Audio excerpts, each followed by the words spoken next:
The Shadow over Innsmouth by H.P. Lovecraft. Read by Wayne June. 1. During the winter of 1927-28, officials of the federal government made a strange and secret investigation of certain conditions in the ancient Massachusetts seaport of Innsmouth.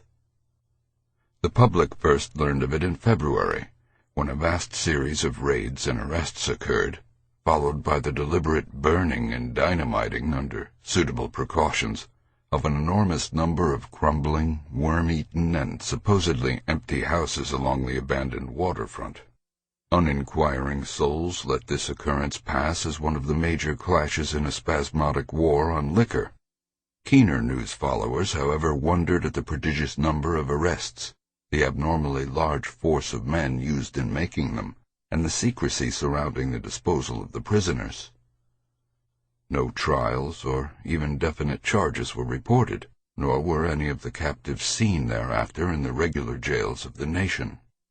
There were vague statements about disease and concentration camps, and later about dispersal in various naval and military prisons, but nothing positive ever developed. Innsmouth itself was left almost depopulated, and it is even now only beginning to show signs of a sluggishly revived existence. Complaints from many liberal organizations were met with long confidential discussions, and representatives were taken on trips to certain camps and prisons. As a result, these societies became surprisingly passive and reticent. Newspaper men were harder to manage, but seemed largely to cooperate with the government in the end. Only one paper, a tabloid always discounted because of its wild policy, mentioned the deep-diving submarine that discharged torpedoes downward in the marine abyss just beyond Devil Reef. That item, gathered by chance in a haunt of sailors, seemed indeed rather far-fetched, since the low, black reef lay a full mile and a half out from Innsmouth harbor.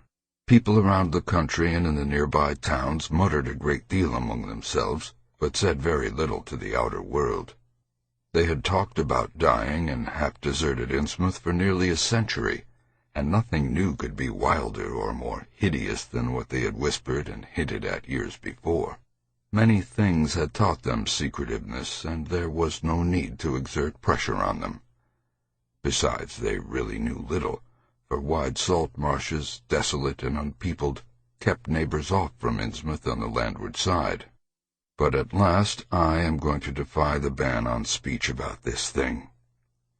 Results, I am certain, are so thorough that no public harm save a shock of repulsion could ever accrue from a hinting of what was found by those horrified men at Innsmouth.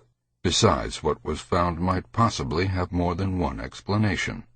I do not know just how much of the whole tale has been told even to me, and I have many reasons for not wishing to probe deeper. For my contact with this affair has been closer than that of any other layman, and I have carried away impressions which are yet to drive me to drastic measures. It was I who fled frantically out of Innsmouth in the early morning hours of July 16, 1927, and whose frightened appeals for government inquiry and action brought on the whole reported episode. I was willing enough to stay mute while the affair was fresh and uncertain, but now that it is an old story with public interest and curiosity gone, I have an odd craving to whisper about those few frightful hours in that ill-rumored and evilly shadowed seaport of death and blasphemous abnormality. The mere telling helps me to restore confidence in my own faculties, to reassure myself that I was not the first to succumb to a contagious nightmare hallucination. It helps me, too, in making up my mind regarding a certain terrible step which lies ahead of me. I never heard of Innsmouth till the day before I saw it for the first and, so far, last time.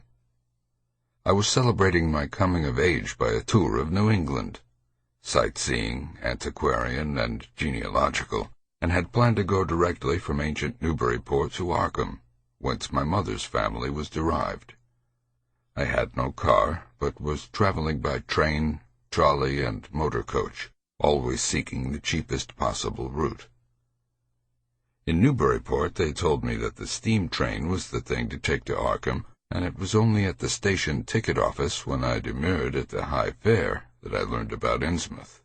The stout, shrewd-faced agent, whose speech showed him to be no local man, seemed sympathetic toward my efforts at economy, and made a suggestion that none of my other informants had offered. "You could take that old bus, I suppose," he said with a certain hesitation, "but it ain't thought much of hereabouts. It goes through Innsmouth.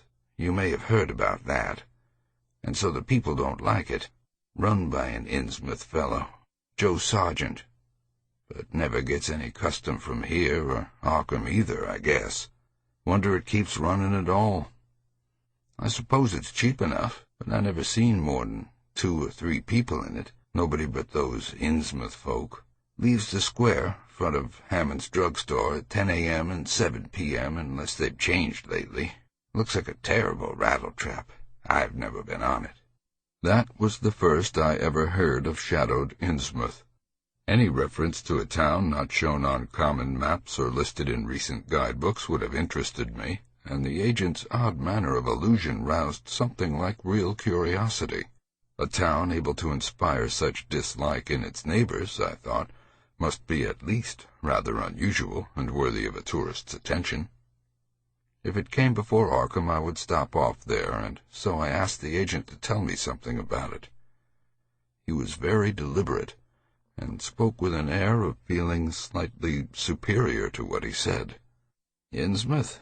Well, it's a queer kind of town down at the mouth of the Monooksett. Used to be almost a city, quite a port before the War of 1812, but all gone to pieces in the last 100 years or so. No railroad now. B&M never went through, and the branch line from Rowley was given up years ago. More empty houses than there are people, I guess, and no business to speak of except fishing and lobstering. Everybody trades mostly either here or in Arkham or Ipswich.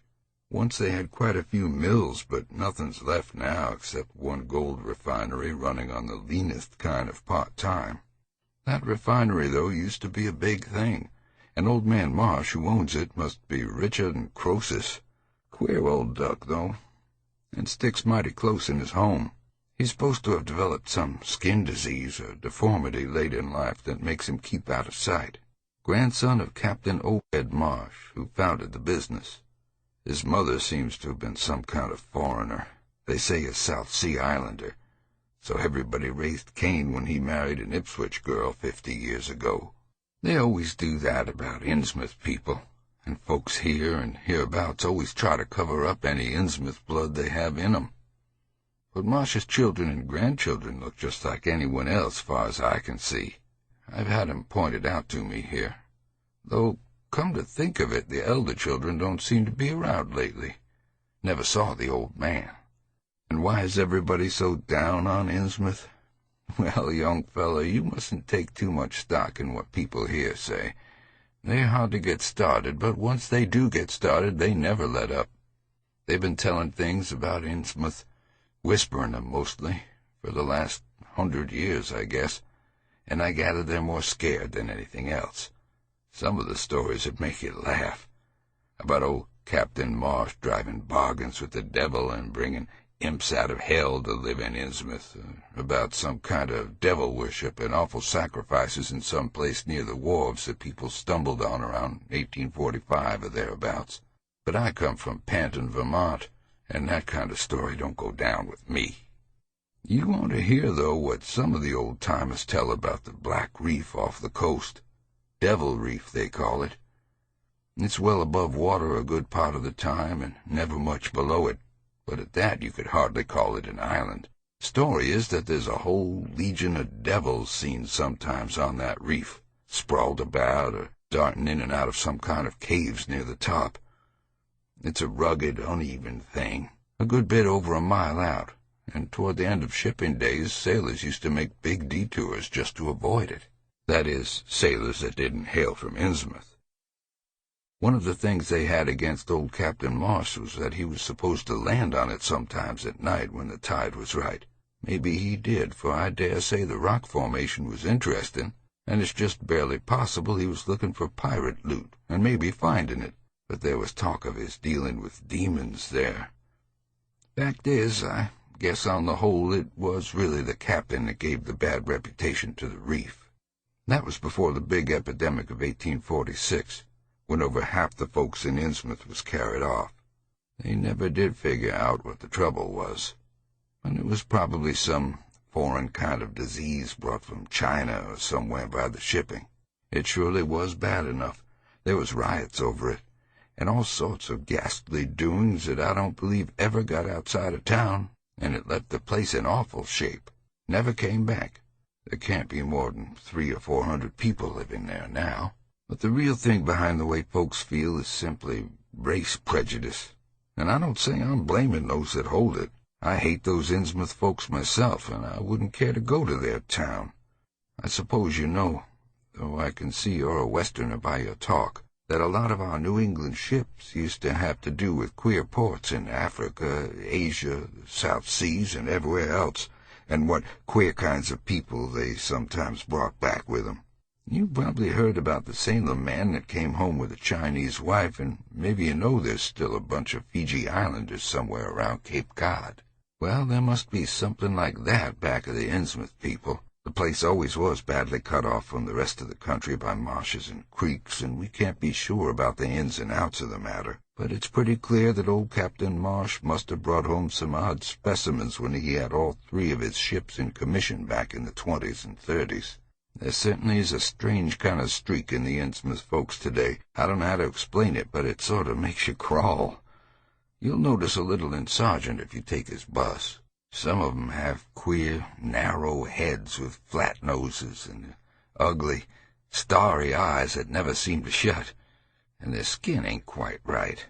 Rough and scabby, and the sides of their necks are all shriveled or creased up.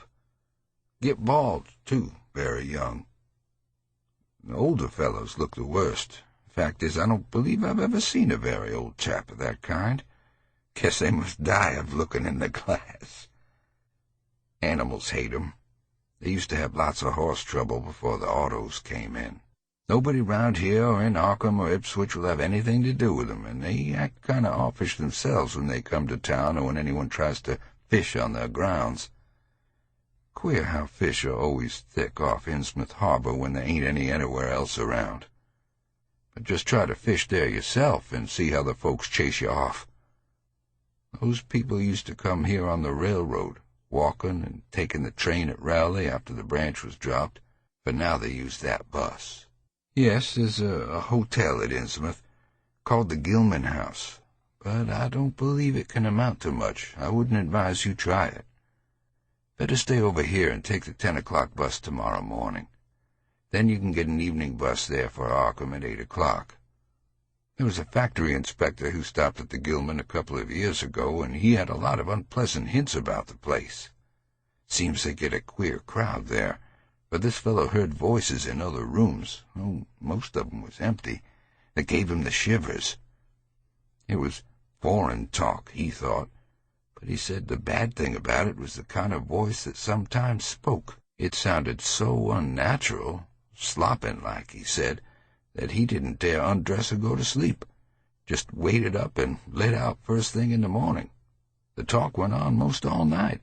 This fella, Casey his name was, had a lot to say about how the Innsmouth folk watched him and seemed kind of on guard. He found the Marsh refinery a queer place. It's in an old mill on the lower falls of the Monuxet. What he said tallied up with what I'd heard.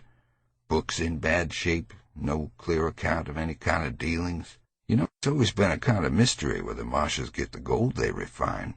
They've never seemed to do much buying in that line, but years ago they shipped out an enormous lot of ingots. Used to be talk of a queer foreign kind of jewelry that the sailors and refinery men sometimes sold on the sly, or that was seen once or twice on some of the Marsh women folks. People allowed maybe old Captain Obed traded for it in some heathen port, especially since he always ordered stacks of glass beads and trinkets such as seafaring men used to get for native trade. Others thought, and still think, he'd found an old pirate cache out on Devil Reef. But here's a funny thing.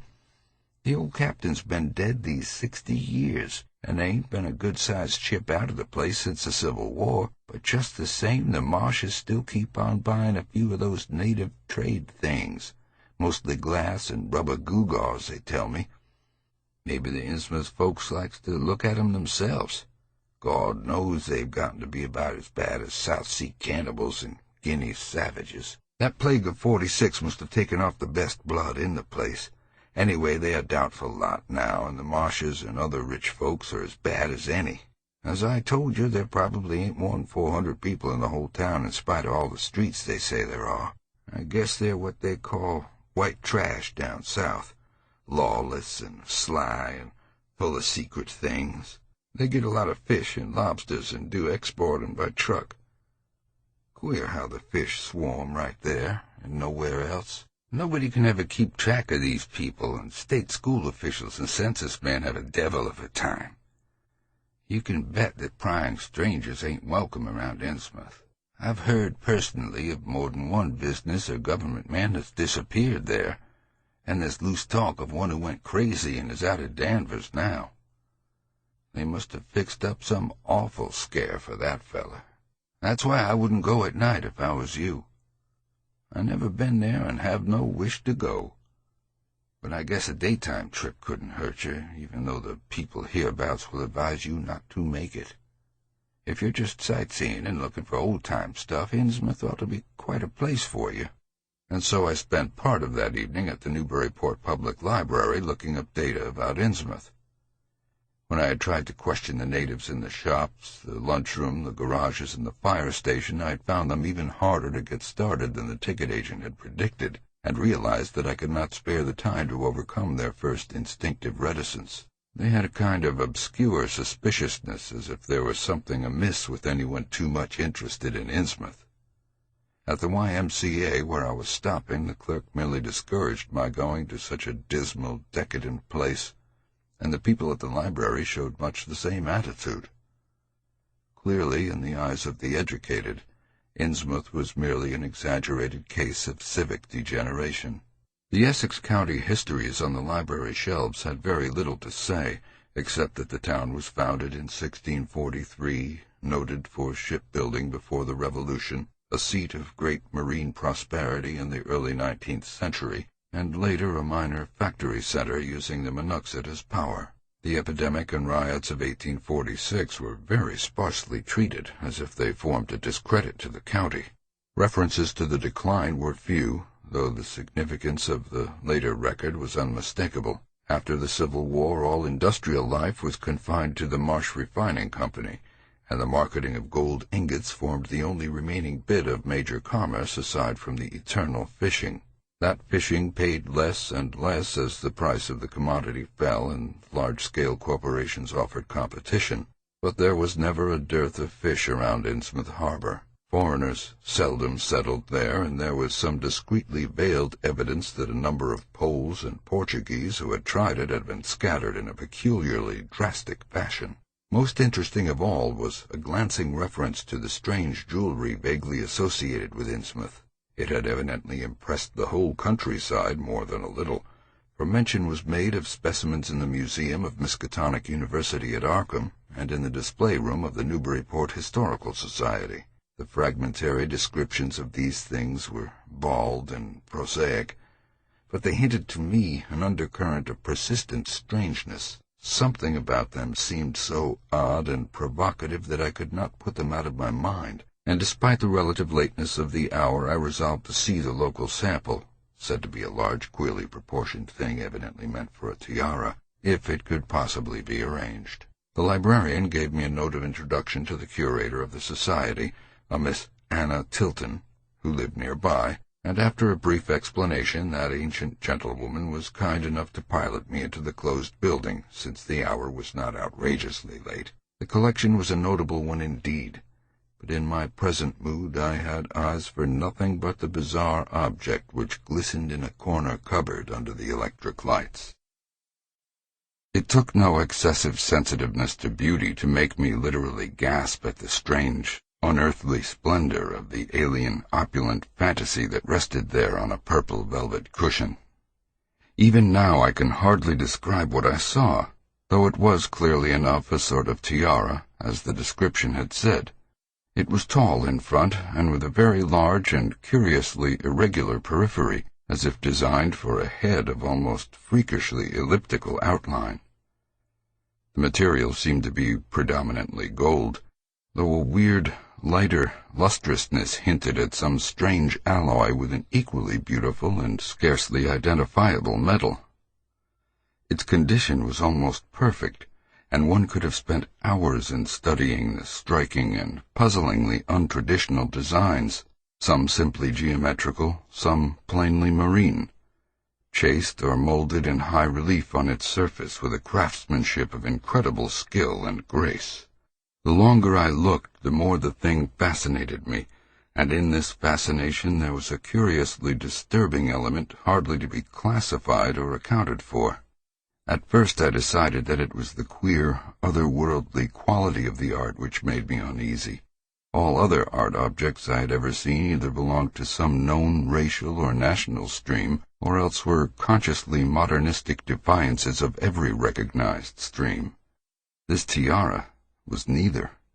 It clearly belonged to some settled technique of infinite maturity and perfection, yet that technique was utterly remote from any, Eastern or Western, ancient or modern, which I had ever heard of or seen exemplified. It was as if the workmanship were that of another planet. However, I soon saw that my uneasiness had a second and perhaps equally potent source residing in the pictorial and mathematical suggestion of the strange designs. The patterns all hinted of remote secrets and unimaginable abysses in time and space, and the monotonously aquatic nature of the reliefs became almost sinister. Among these reliefs were fabulous monsters of abhorrent grotesqueness and malignity, half ichthyaic and half batrachian in suggestion, which one could not dissociate from a certain haunting and uncomfortable sense of pseudo-memory, as if they called up some image from deep cells and tissues whose retentive functions are wholly primal and awesomely ancestral. At times I fancied that every contour of these blasphemous fish-frogs was overflowing with the ultimate quintessence of unknown and inhuman evil. In odd contrast to the tiara's aspect was its brief and prosy history as related by Miss Tilton. It had been pawned for a ridiculous sum at a shop in State Street in 1873 by a drunken Innsmouth man, shortly afterward killed in a brawl. The Society had acquired it directly from the pawnbroker, at once giving it a display worthy of its quality. It was labeled as of probable East Indian or Indo-Chinese provenance, though the attribution was frankly tentative. Miss Tilton, comparing all possible hypotheses regarding its origin and presence in New England, was inclined to believe that it formed part of some exotic pirate horde discovered by old Captain Obed Marsh. This view was surely not weakened by the insistent offers of purchase at a high price which the Marshes began to make as soon as they knew of its presence, and which they repeated to this day despite the Society's unvarying determination not to sell. As the good lady showed me out of the building, she made it clear that the private theory of the Marsh fortune was a popular one among the intelligent people of the region. Her own attitude towards shadowed Innsmouth, which she had never seen, was one of disgust at a community slipping far down the cultural scale, and she assured me that the rumors of devil worship were partly justified by a peculiar secret cult which had gained force there and engulfed all the Orthodox churches. It was called, she said, the Esoteric Order of Dagon, and was undoubtedly a debased, quasi-pagan thing imported from the East a century before, at a time when the Innsmouth fisheries seemed to be going barren. Its persistence among a simple people was quite natural in view of the sudden and permanent return of abundantly fine fishing, and it soon came to be the greatest influence in the town, replacing Freemasonry altogether, and taking up headquarters in the old Masonic Hall on New Church Green. All this, to the pious Miss Tilton, formed an excellent reason for shunning the ancient town of decay and desolation, but to me it was merely a fresh incentive. To my architectural and historical anticipations was now added an acute anthropological zeal, and I could scarcely sleep in my small room at the Y as the night wore away. 2. Shortly before 10 the next morning, I stood with one small valise in front of Hammond's drugstore in Old Market Square, waiting for the Innsmouth bus. As the hour for its arrival drew near, I noticed a general drift of the loungers to other places up the street, or to the ideal lunch across the square. Evidently the ticket agent had not exaggerated the dislike which local people bore towards Innsmouth and its denizens. In a few moments, a small motor coach of extreme decrepitude and dirty gray color rattled down State Street, made a turn, and drew up at the curb beside me. I felt immediately that it was the right one, a guess which the half-illegible sign on the windshield, Arkham Innsmouth Newburyport, soon verified. There were only 3 passengers, dark, unkempt men of sullen visage and somewhat youthful cast, and when the vehicle stopped they clumsily shambled out and began walking up State Street in a silent, almost furtive fashion. The driver also alighted, and I watched him as he went into the drugstore to make some purchase. This, I reflected, must be the Joe Sargent mentioned by the ticket agent, and even before I noticed any details there spread over me a wave of spontaneous aversion which could be neither checked nor explained. It suddenly struck me as very natural that the local people should not wish to ride on a bus owned and driven by this man, or to visit any oftener than possible the habitat of such a man and his kinsfolk. When the driver came out of the store, I looked at him more carefully and tried to determine the source of my evil impression. He was a thin, stoop-shouldered man, not much under 6 feet tall, dressed in shabby blue civilian clothes and wearing a frayed golf cap. His age was perhaps 35, but the odd, deep creases in the sides of his neck made him seem older when one did not study his dull, expressionless face. He had a narrow head, bulging, watery blue eyes that seemed never to wink, a flat nose, a receding forehead and chin, and singularly undeveloped ears. His long, thick lip and coarse-pored grayish cheeks seemed almost beardless except for some sparse yellow hairs that straggled and curled in irregular patches, and in places the surface seemed queerly irregular, as if peeling from some cutaneous disease. His hands were large and heavily veined, and had a very unusual grayish-blue tinge. The fingers were strikingly short in proportion to the rest of the structure, and seemed to have a tendency to curl closely into the huge palm. As he walked toward the bus, I observed his peculiarly shambling gait, and saw that his feet were inordinately immense. The more I studied them, the more I wondered how he could buy any shoes to fit them. A certain greasiness about the fellow increased my dislike. He was evidently given to working or lounging around the fish docks, and carried with him much of their characteristic smell. Just what foreign blood was in him I could not even guess. His oddities certainly did not look Asiatic, Polynesian, Levantine, or Negroid, yet I could see why the people found him alien.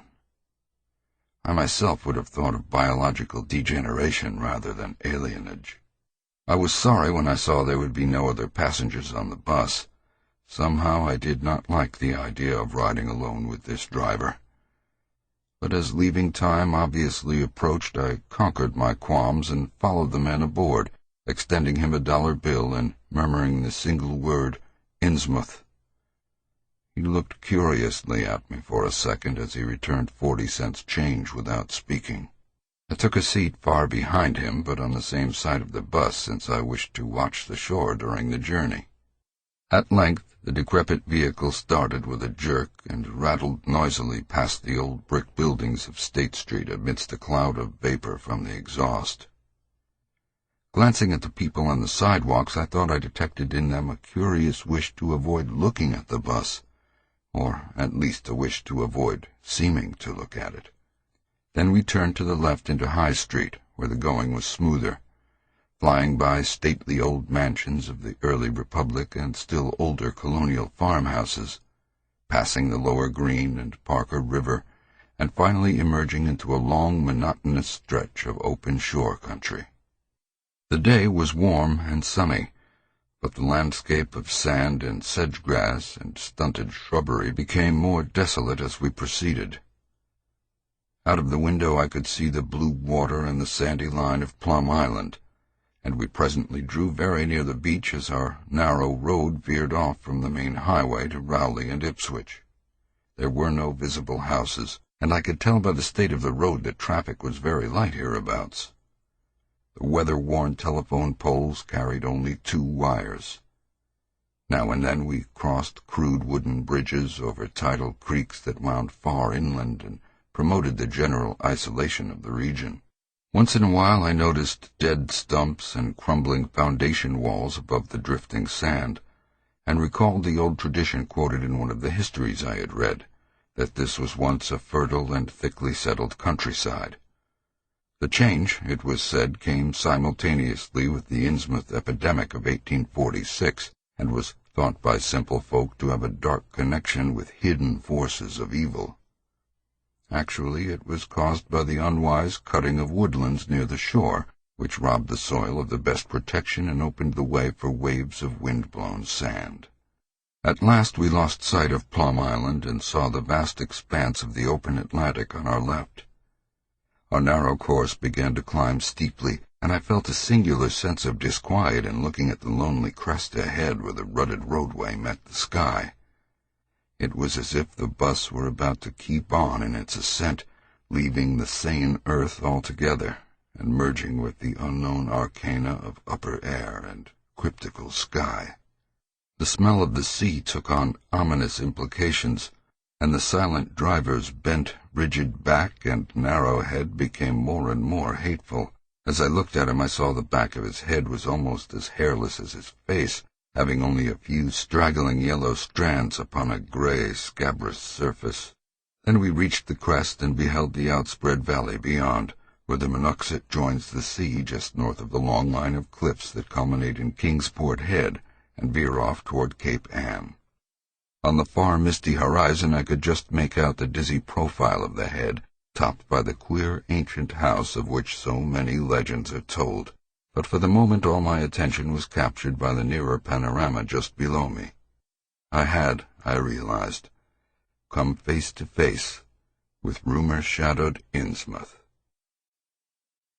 It was a town of wide extent and dense construction, yet one with a portentous dearth of visible life.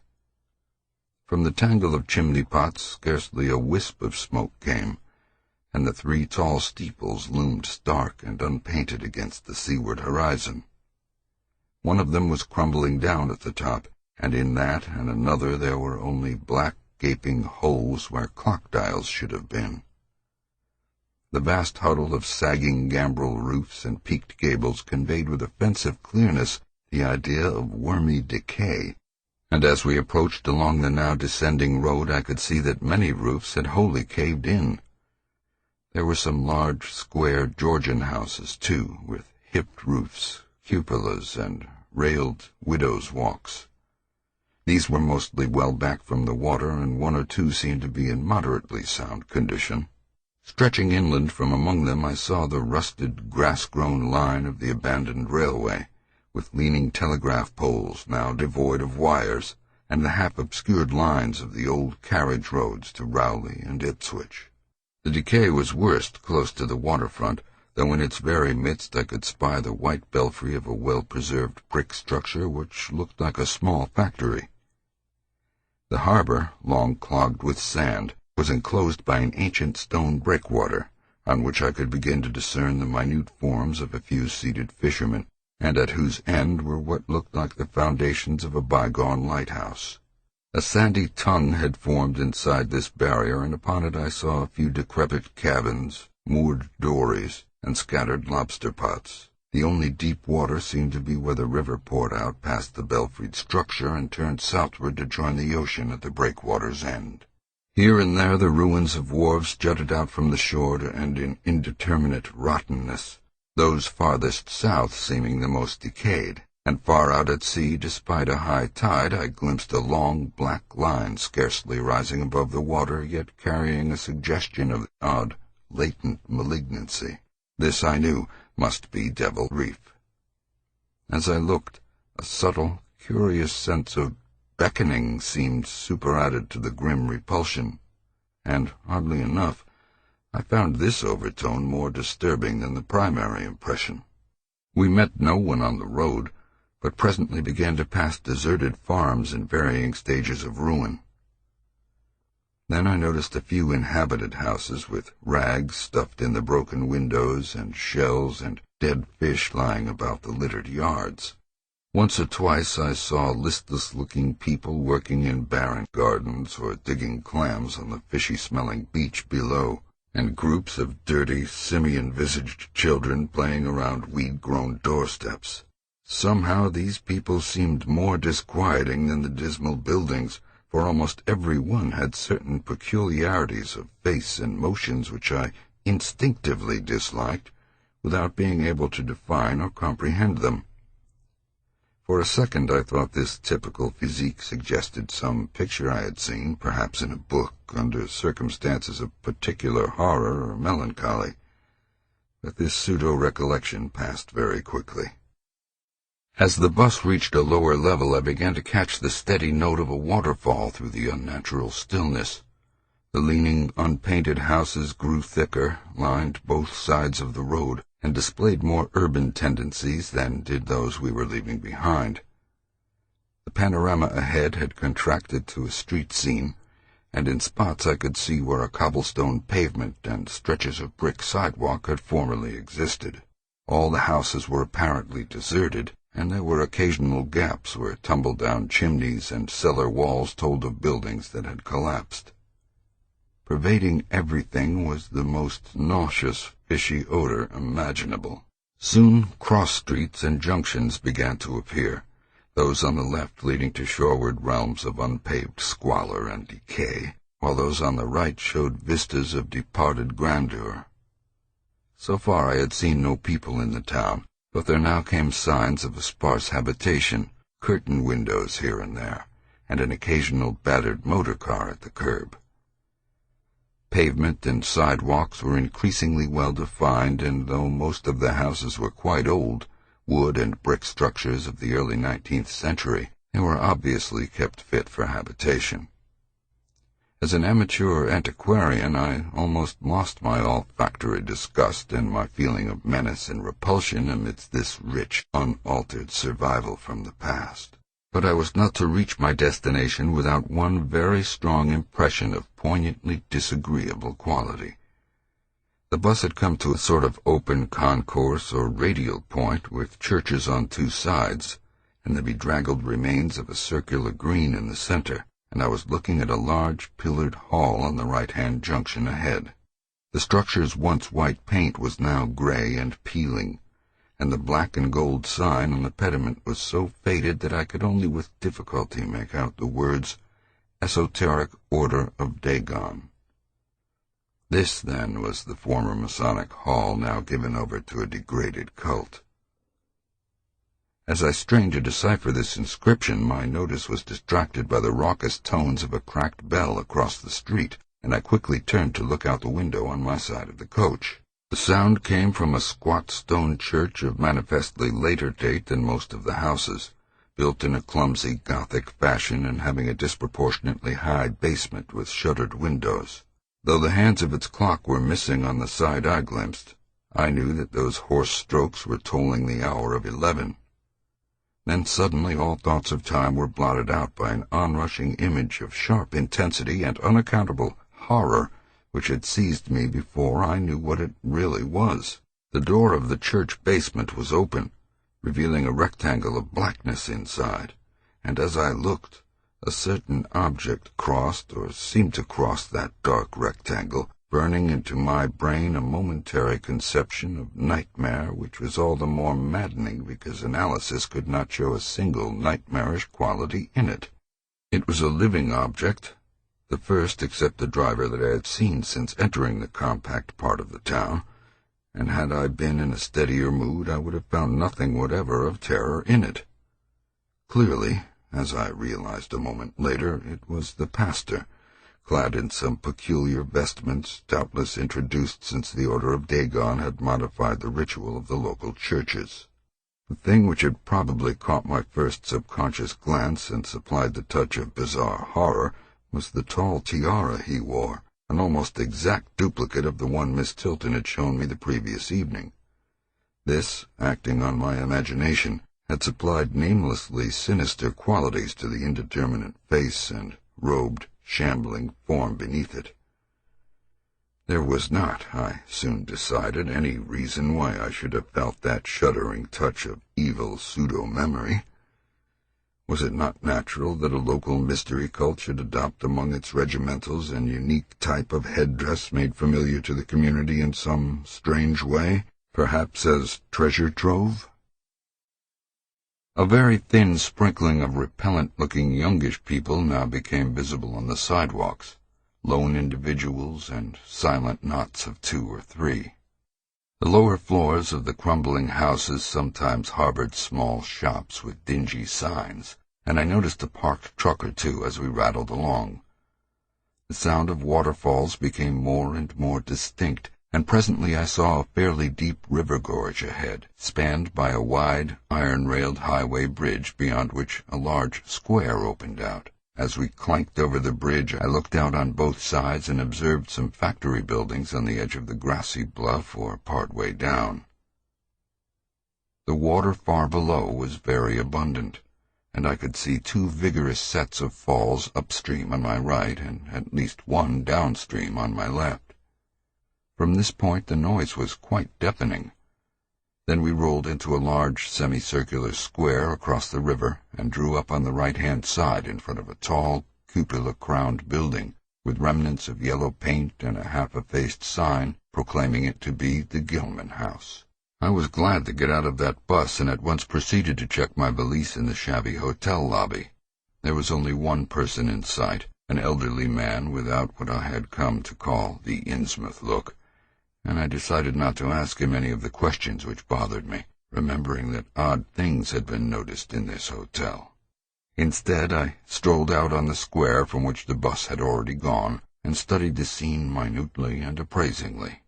One side of the cobblestoned open space was the straight line of the river. The other was a semicircle of slant-roofed brick buildings of about the 1800 period, from which several streets radiated away to the southeast, south, and southwest. Lamps were depressingly few and small, all low-powered incandescents, and I was glad that my plans called for departure before dark, even though I knew the moon would be bright. The buildings were all in fair condition and included perhaps a dozen shops in current operation, one of which was a grocery of the First National chain, others a dismal restaurant, a drugstore, and a wholesale fish dealer's office, and still another at the eastward extremity of the square near the river an office of the town's only industry, the Marsh Refining Company. There were perhaps 10 people visible, and 4 or 5 automobiles and motor trucks stood scattered about. I did not need to be told that this was the civic center of Innsmouth. Eastward I could catch blue glimpses of the harbor, against which rose the decaying remains of 3 once beautiful Georgian steeples. And toward the shore on the opposite bank of the river I saw the white belfry surmounting what I took to be the Marsh Refinery. For some reason or other I chose to make my first inquiries at the chain grocery, whose personnel was not likely to be native to Innsmouth. I found a solitary boy of about 17 in charge, and was pleased to note the brightness and affability which promised cheerful information. He seemed exceptionally eager to talk, and I soon gathered that he did not like the place, its fishy smell, or its furtive people. A word with any outsider was a relief to him. He hailed from Arkham, boarded with a family who came from Ipswich, and went back whenever he got a moment off. His family did not like him to work in Innsmouth, but the chain had transferred him there, and he did not wish to give up his job. There was, he said, no public library or chamber of commerce in Innsmouth, but I could probably find my way about. The street I had come down was Federal. West of that were the fine old residence streets, Broad, Washington, Lafayette, and Adams, and east of it were the shoreward slums. It was in these slums, along Main Street, that I would find the old Georgian churches, but they were all long abandoned. It would be well not to make oneself too conspicuous in such neighborhoods, especially north of the river, since the people were sullen and hostile. Some strangers had even disappeared. Certain spots were almost forbidden territory, as he had learned at considerable cost. One must not, for example, linger much around the Marsh refinery, or around any of the still-used churches, or around the pillared Order of Dagon Hall at New Church Green. Those churches were very odd, all violently disavowed by their respective denominations elsewhere, and apparently using the queerest kind of ceremonials and clerical vestments. Their creeds were heterodox and mysterious, involving hints of certain marvelous transformations leading to bodily immortality, of a sort, on this earth. The youth's own pastor, Dr. Wallace of Asbury M.E. Church in Arkham, had gravely urged him not to join any church in Innsmouth. As for the Innsmouth people, the youth hardly knew what to make of them. They were as furtive and seldom seen as animals that live in burrows, and one could hardly imagine how they passed the time apart from their desultory fishing. Perhaps, judging from the quantities of bootleg liquor they consumed, they lay for most of the daylight hours in an alcoholic stupor.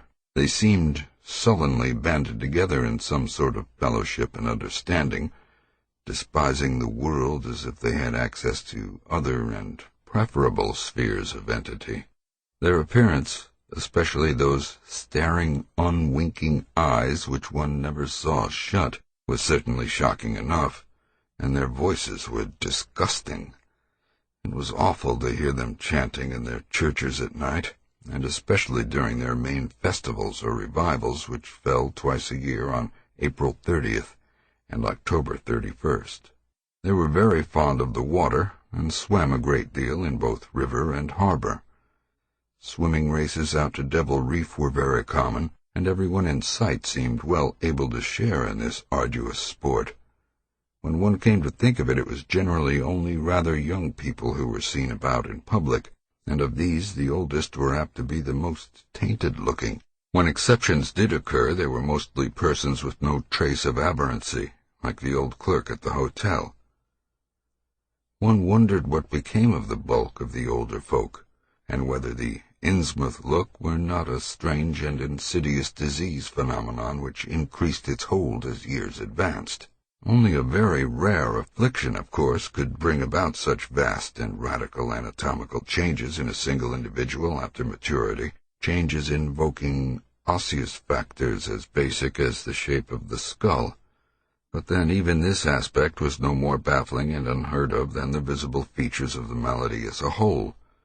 It would be hard, the youth implied, to form any real conclusions regarding such a matter, since one never came to know the natives personally, no matter how long one might live in Innsmouth. The youth was certain that many specimens, even worse than the worst visible ones, were kept locked indoors in some places. People sometimes heard the queerest kind of sounds. The tottering waterfront hovels north of the river were reputedly connected by hidden tunnels, being thus a veritable warren of unseen abnormalities. What kind of foreign blood, if any, these beings had, it was impossible to tell. They sometimes kept certain especially repulsive characters out of sight when government and others from the outside world came to town. It would be of no use, my informant said, to ask the natives anything about the place. The only one who would talk was a very aged but normal-looking man who lived at the poorhouse on the north rim of the town and spent his time walking about or lounging around the fire station. This hoary character, Zadok Allen, was 96 years old and somewhat touched in the head, besides being the town drunkard. He was a strange, furtive creature who constantly looked over his shoulder as if afraid of something, and when sober could not be persuaded to talk at all with strangers. He was, however, unable to resist any offer of his favorite poison, and once drunk would furnish the most astonishing fragments of whispered reminiscence.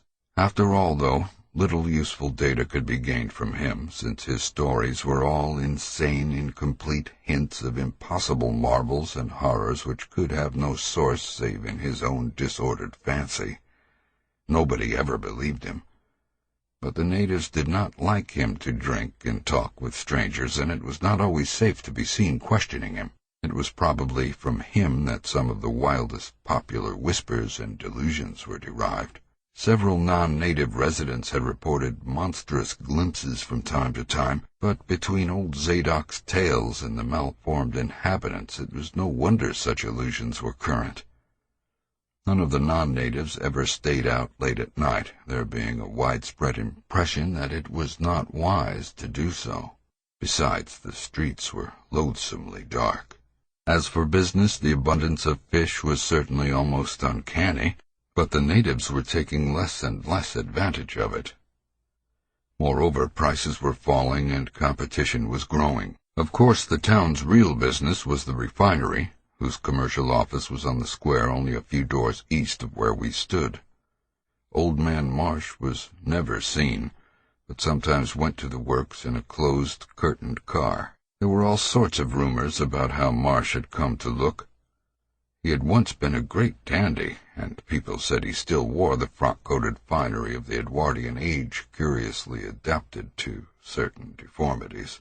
His son had formerly conducted the office in the square, but latterly they had been keeping out of sight a good deal and leaving the brunt of affairs to the younger generation. The sons and their sisters had come to look very queer, especially the elder ones, and it was said their health was failing. One of the Marsh daughters was a repellent, reptilian-looking woman who wore an excess of weird jewelry clearly of the same exotic tradition as that to which the strange tiara belonged. My informant had noticed it many times, and had heard it spoken of as coming from some secret horde, either of pirates or of demons. The clergymen, or priests, or whatever they were called nowadays, also wore this kind of ornament as a headdress, but one seldom caught glimpses of them. Other specimens the youth had not seen, though many were rumored to exist around Innsmouth. The Marshes, together with the other three gently bred families of the town, the Waits, the Gilmans, and the Elliots, were all very retiring. They lived in immense houses along Washington Street, and several were reputed to harbor in concealment certain living kinsfolk whose personal aspect forbade public view, and whose deaths had been reported and recorded. Warning me that many of the street signs were down, the youth drew for my benefit a rough but ample and painstaking sketch map of the town's salient features. After a moment's study, I felt sure that it would be of great help, and pocketed it with profuse thanks. Disliking the dinginess of the single restaurant I had seen, I bought a fair supply of cheese crackers and ginger wafers to serve as a lunch later on. My program, I decided, would be to thread the principal streets, talk with any non-natives I might encounter, and catch the 8 o'clock coach for Arkham. The town, I could see, formed a significant and exaggerated example of communal decay, but being no sociologist, I would limit my serious observations to the field of architecture. Thus I began my systematic, though half-bewildered tour of Innsmouth's narrow, shadow-blighted ways. Crossing the bridge and turning toward the roar of the lower falls, I passed close to the Marsh refinery, which seemed to be oddly free from the noise of industry. The building stood on the steep river bluff near a bridge and an open confluence of streets which I took to be the earliest civic center, displaced after the Revolution by the present town square. Recrossing the gorge on the Main Street bridge, I struck a region of utter desertion which somehow made me shudder. Collapsing huddles of gambrel roofs formed a jagged and fantastic skyline, above which rose the ghoulish, decapitated steeple of an ancient church. Some houses along Main Street were tenanted, but most were tightly boarded up. Down unpaved side streets I saw the black, gaping windows of deserted hovels, many of which leaned at perilous and incredible angles through the sinking of part of the foundations. Those windows stared so spectrally that it took courage to turn eastward toward the waterfront. Certainly the terror of a deserted house swells in geometrical rather than arithmetical progression as houses multiply to form a city of stark desolation. The sight of such endless avenues of fishy-eyed vacancy and death, and the thought of such linked infinities of black, brooding compartments given over to cobwebs and memories and the conqueror worm, start up vestigial fears and aversions that not even the stoutest philosophy can disperse. Fish Street was as deserted as Main, though it differed in having many brick and stone warehouses still in excellent shape. Water Street was almost its duplicate, save that there were great seaward gaps where wharves had been. Not a living thing did I see except for the scattered fishermen on the distant breakwater, and not a sound did I hear save the lapping of the harbor tides and the roar of the falls in the Monoxet. The town was getting more and more on my nerves, and I looked behind me furtively as I picked my way back over the tottering Water Street Bridge. The Fish Street Bridge, according to the sketch, was in ruins. North of the river there were traces of squalid life. Active fish-packing houses in Water Street, smoking chimneys and patch roofs here and there, occasional sounds from indeterminate sources, and infrequent shambling forms in the dismal streets and unpaved lanes. But I seemed to find this even more oppressive than the southerly desertion. For one thing, the people were more hideous and abnormal than those near the center of the town, so that I was several times evilly reminded of something utterly fantastic which I could not quite place. Undoubtedly the alien strain in the Innsmouth folk was stronger here than farther inland, unless indeed the Innsmouth look were a disease rather than a blood-stain, in which case this district might be held to harbor more advanced cases. One detail that annoyed me was the distribution of the few faint sounds I heard. They ought naturally to have come wholly from the visibly inhabited houses, yet in reality were often strongest inside the most rigidly boarded-up facades. There were creakings, scurryings, and hoarse, doubtful noises, and I thought uncomfortably about the hidden tunnels suggested by the grocery boy. Suddenly I found myself wondering what the voices of those denizens would be like.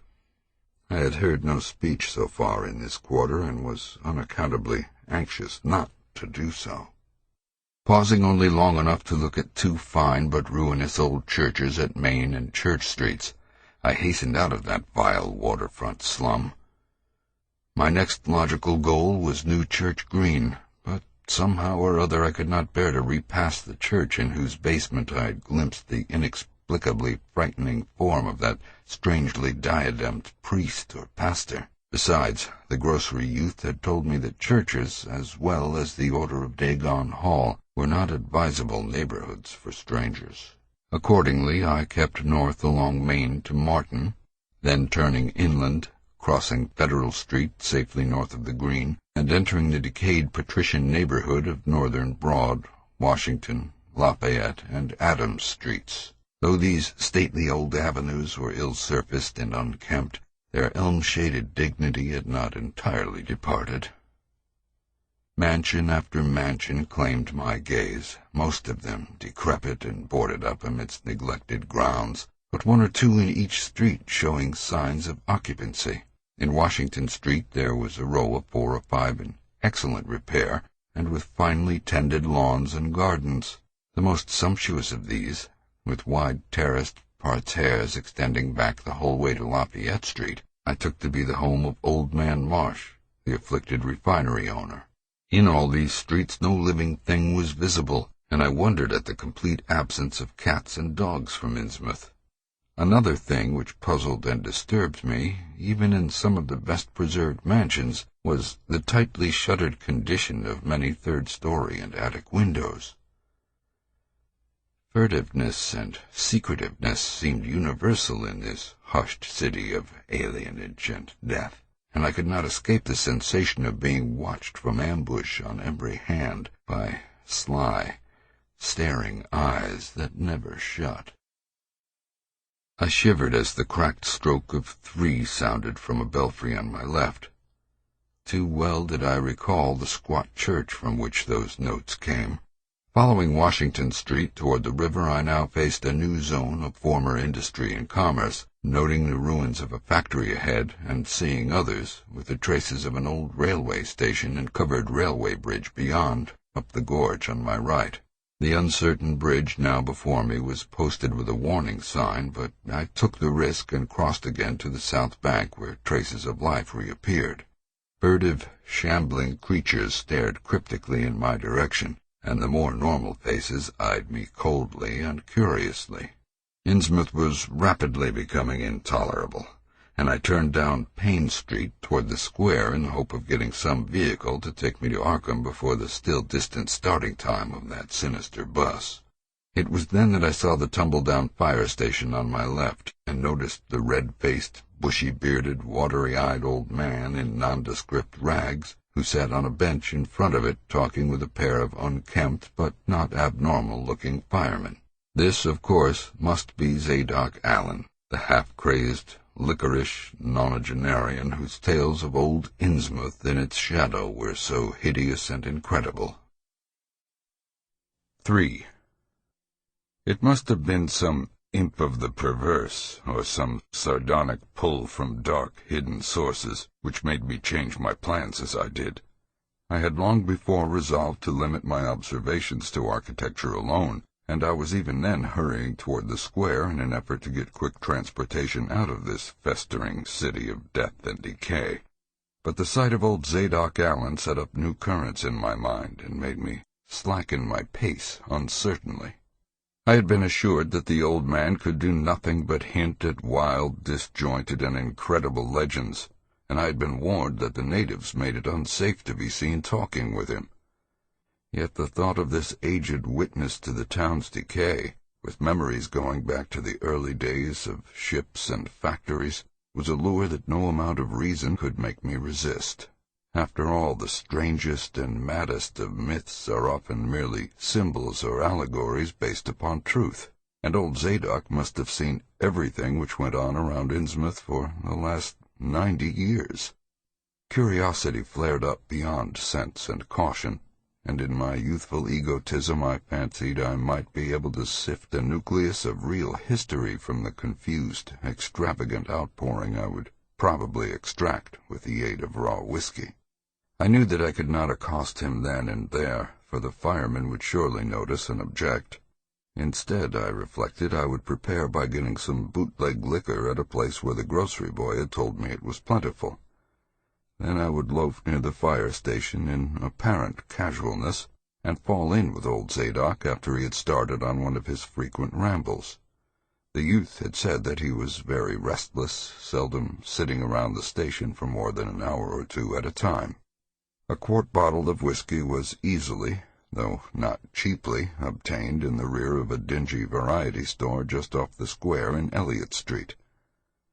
The dirty-looking fellow who waited on me had a touch of the staring Innsmouth look, but was quite civil in his way, being perhaps used to the custom of such convivial strangers, truckmen, gold buyers, and the like, as were occasionally in town. Re-entering the square, I saw that luck was with me, for, shuffling out of Payne Street around the corner of the Gilman house, I glimpsed nothing less than the tall, lean, tattered form of old Zadok Allen himself. In accordance with my plan, I attracted his attention by brandishing my newly purchased bottle, and soon realized that he had begun to shuffle wistfully after me as I turned into Waite Street on my way to the most deserted region I could think of.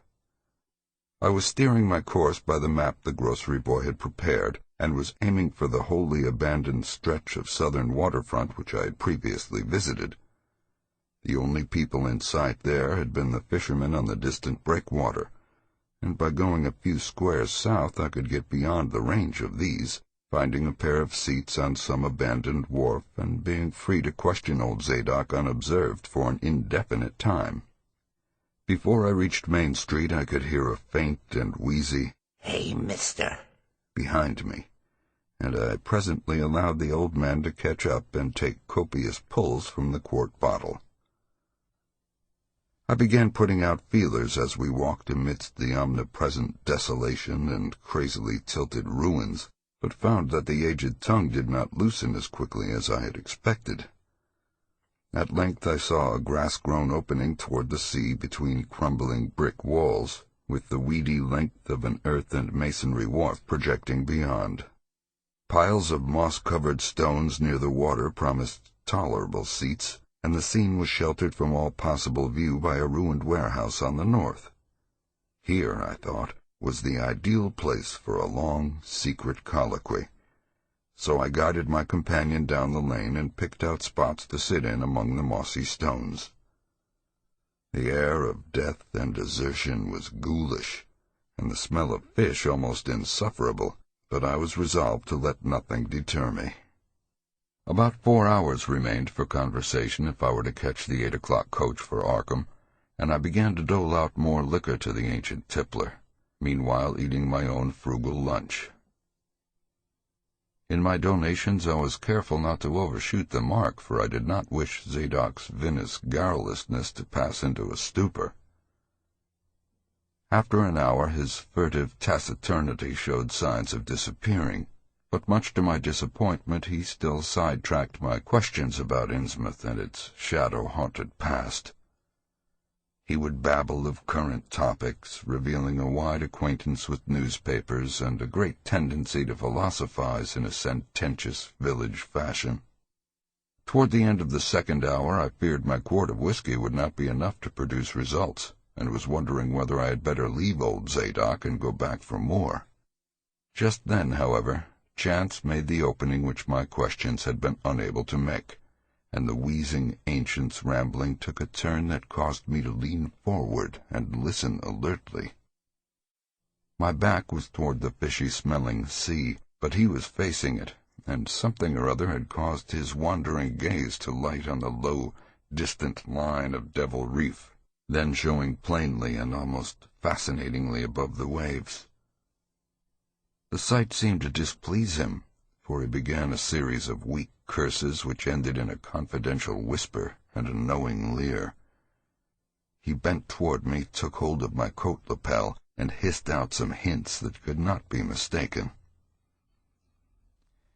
"There's where it all begun, that cussed place of all wickedness where the deep water starts.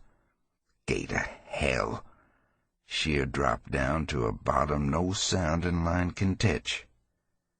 Old Cap'n Obed done it, him that found out more'n was good for him in the South Sea Islands.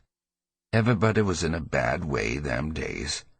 Trade falling off, mills losing business, even the new ones, and the best of our men's folk killed or privateering in the War of 1812, or lost with the Elizy brig and the Ranger scow, both of 'em Gilman ventures. Obed Marsh, he had 3 ships afloat, Brigantine Columbia, Brig Hefty, and bark Sumatra Queen. He was the only one as kept on with the East Indian Pacific trade, though Esdras Martin's barkentine Malay bride made a venture as late as 28. Never was nobody like Cap'n Obed, old limb of Satan. I can mind him a-tellin' about furrin parts, and callin' all the folks stupid for going to Christian meetin' and bearing their burdens meek and lowly. Says they ought to get better gods like some of the folks in the Injies, gods that'd bring 'em good fishin' in return for their sacrifices, and 'd really answer folks' prayers. Matt Elliott, his first mate, talked a lot too, only he was agin folks doing any heathen things. Told about an island east of Otaheite where there was a lot of stone ruins older than anybody knew anything about, kind of like them on Ponape in the Carolines, but with carvings of faces that looked like the big statues on Easter Island. There was a little volcanic island near there, too, where there was other ruins with different carving. Ruins all wore away like they'd been under the sea once, and with pictures of awful monsters all over 'em. Well, sir, Matt, he says the natives around there had all the fish they could catch, and sported bracelets and armlets and head rigs made out of some queer kind of gold, and covered with pictures of monsters just like the ones carved over the ruins on the little island. Sort of fish-like frogs, frog-like fishes that was drawed in all kinds of positions like they was human beings. Nobody could get out of them whar they got all the stuff, and all the other natives wondered how they managed to find fish in plenty even when the very next island had lean pickings. Matt, he got to wondering too, and so did Captain Obed. Obed, he notices besides that lots of the handsome young folks would drop out of sight for good from year to year, and that they want many old folks around. Also, he thinks some of the folks look dinned queer, even for Kanakees. It took Obed to get the truth out of them heathen. I don't know how he done it, but he begun by trading for the gold-like things they wore, asked 'em where they come from, and if they could get more, and finally wormed the story out of the old chief. Wallachia, they called him. Nobody but Obed had ever believed the old yellow devil, but the captain could read folks like they was books. Nobody never believes me now when I tell 'em, and I don't suppose you will, young feller. Though, come to look at you, you have kind of got them sharp-reading eyes like Obed had. The old man's whisper grew fainter, and I found myself shuddering at the terrible and sincere portentousness of his intonation, even though I knew his tale could be nothing but drunken fantasy. Well, sir, Obed, he learned that there's things on this earth as most folks never heard about, and wouldn't believe if they did hear. It seems these Kanakees was sacrificing heaps of their young men and maidens to some kind of god things that lived under the sea, and getting all kinds of favor in return. They met the things on the little islet with the queer ruins, and it seems them awful pictures of frog-fish monsters was supposed to be pictures of these things. Maybe they was the kind of critters as got all the mermaid stories and such started. They had all kinds of cities on the sea bottom, and this island was heaved up from there. Seems there was some of the things alive in the stone buildings when the island come up sudden to the surface. That's how the Kanakees got wind they was down there. Made sign talk as soon as they got over being scared, and pieced up a bargain afore long. Them things like human sacrifices. Had 'em ages before, but lost track of the upper world after a time.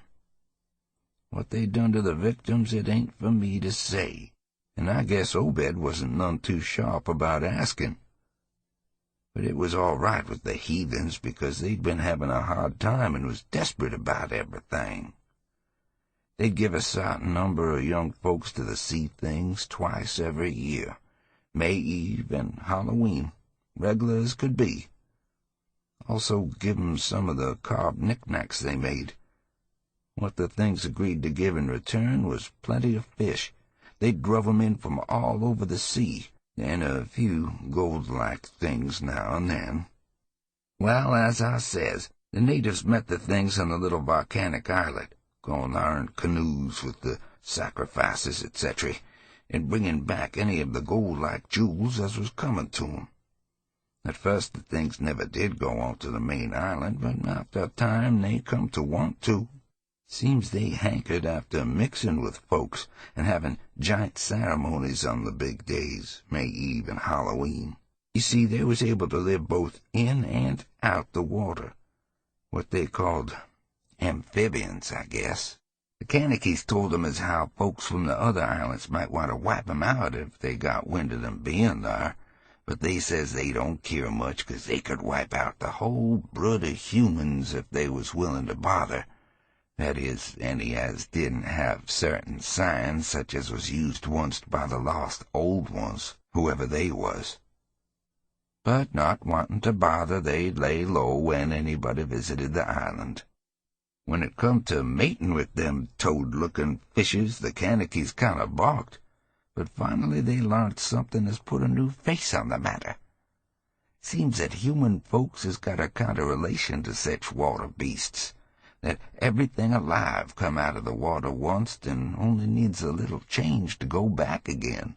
Them things told the Kanakees that if they mixed bloods they'd be children as 'd look human at first, but later turned more and more like the things, till finally they'd take to the water and jine the main lot of things down there. And this is the important part, young feller.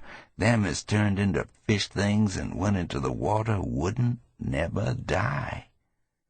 Them things never died except they was killed violent. Well, sir, it seems by the time Obed knowed them islanders, they was all full of fish blood from them deep-water things. When they got old and begun to show it, they was kept hidden till they felt like taking to the water and quitting the place. Some was more tetched than others, and some never did change quite enough to take to the water, but mostly they turned out just the way them things said. Them as was born more like the things changed early, but them as was nearly human sometimes stayed on the island till they was past 70, though they'd usually go down under for trial trips afore that. Folks as had took to the water generally come back a good deal to visit, so's a man'd often be talking to his own 5 times great-grandfather who'd left the dry land a couple of 100 years or so afore.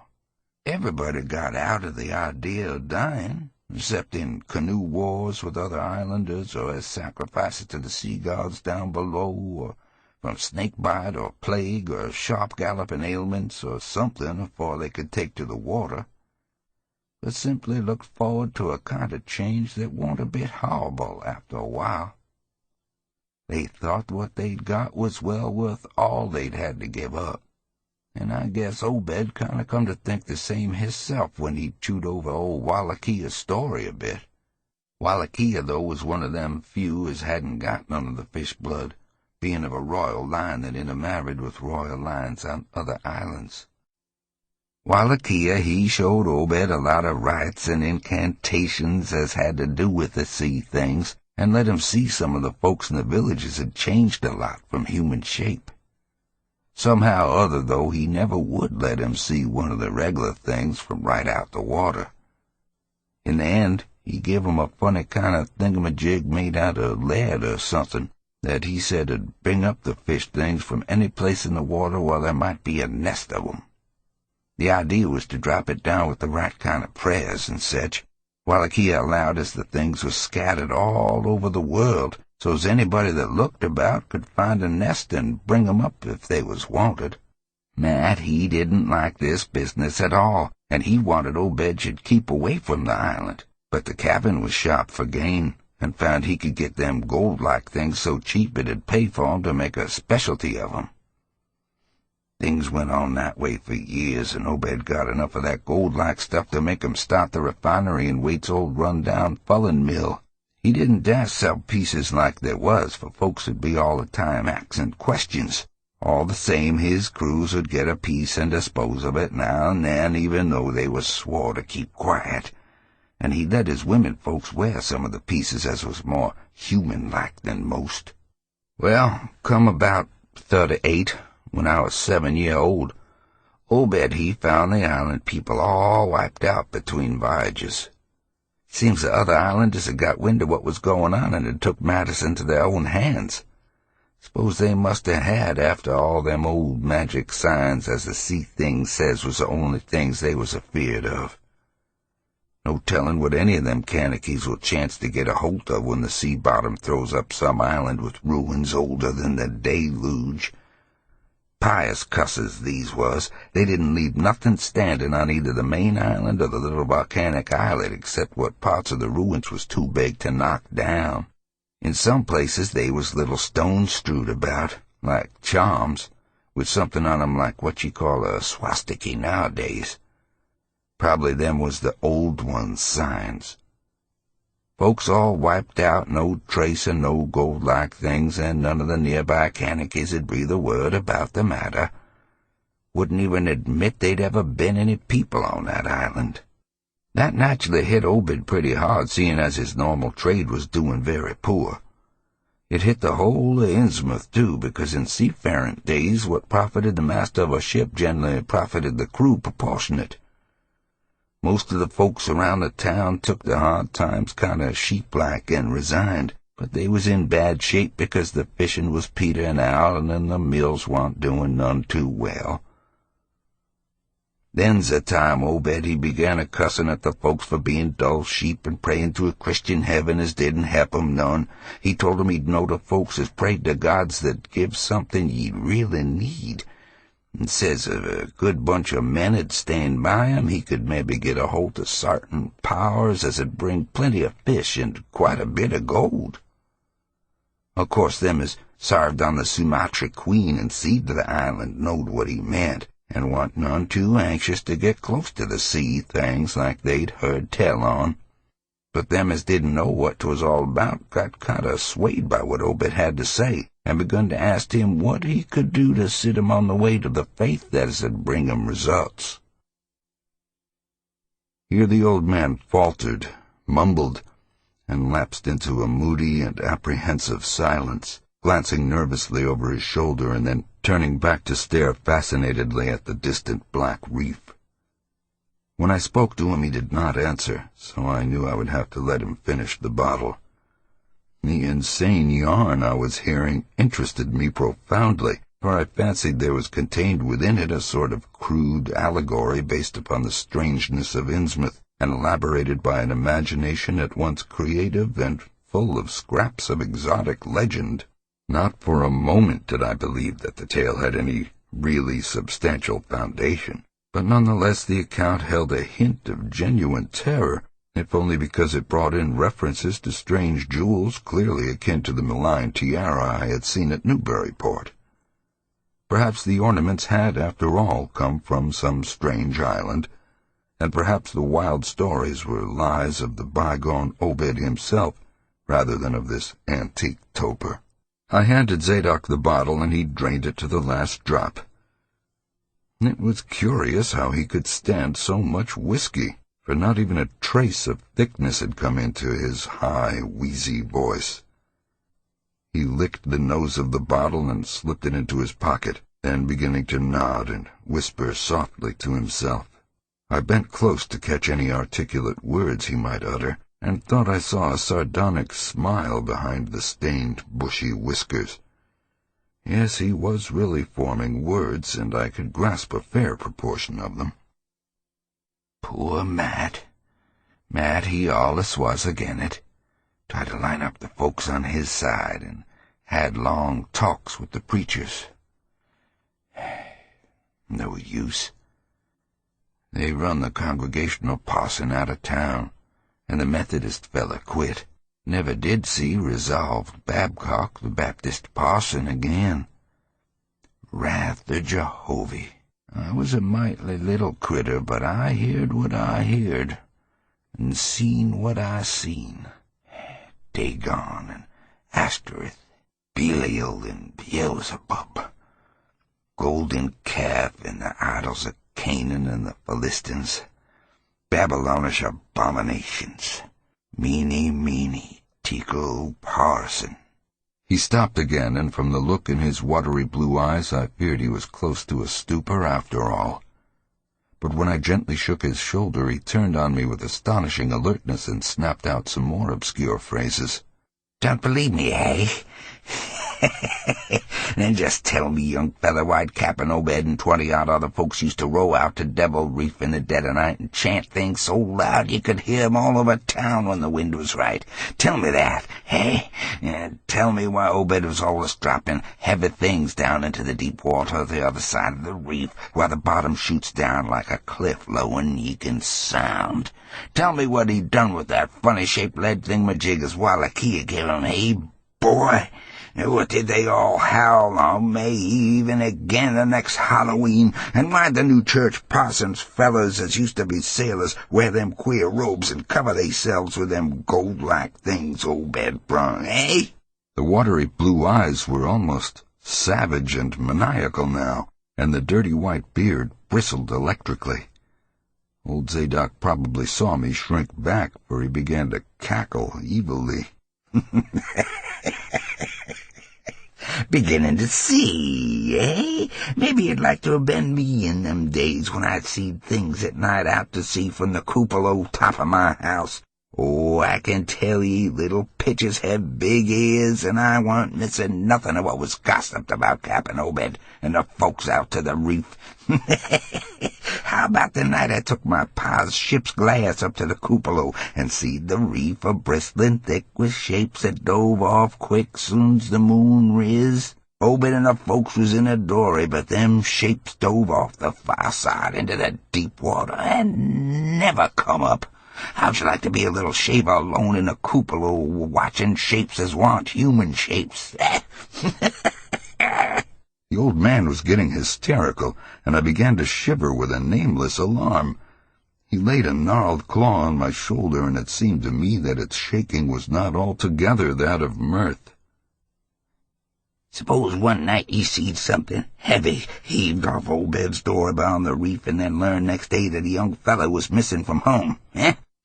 Did anybody ever see Hair Hiram Gilman again? Did they? And Nick Pierce and Llewellyn Wade and Adoniram Southwick and Henry Garrison? Nay.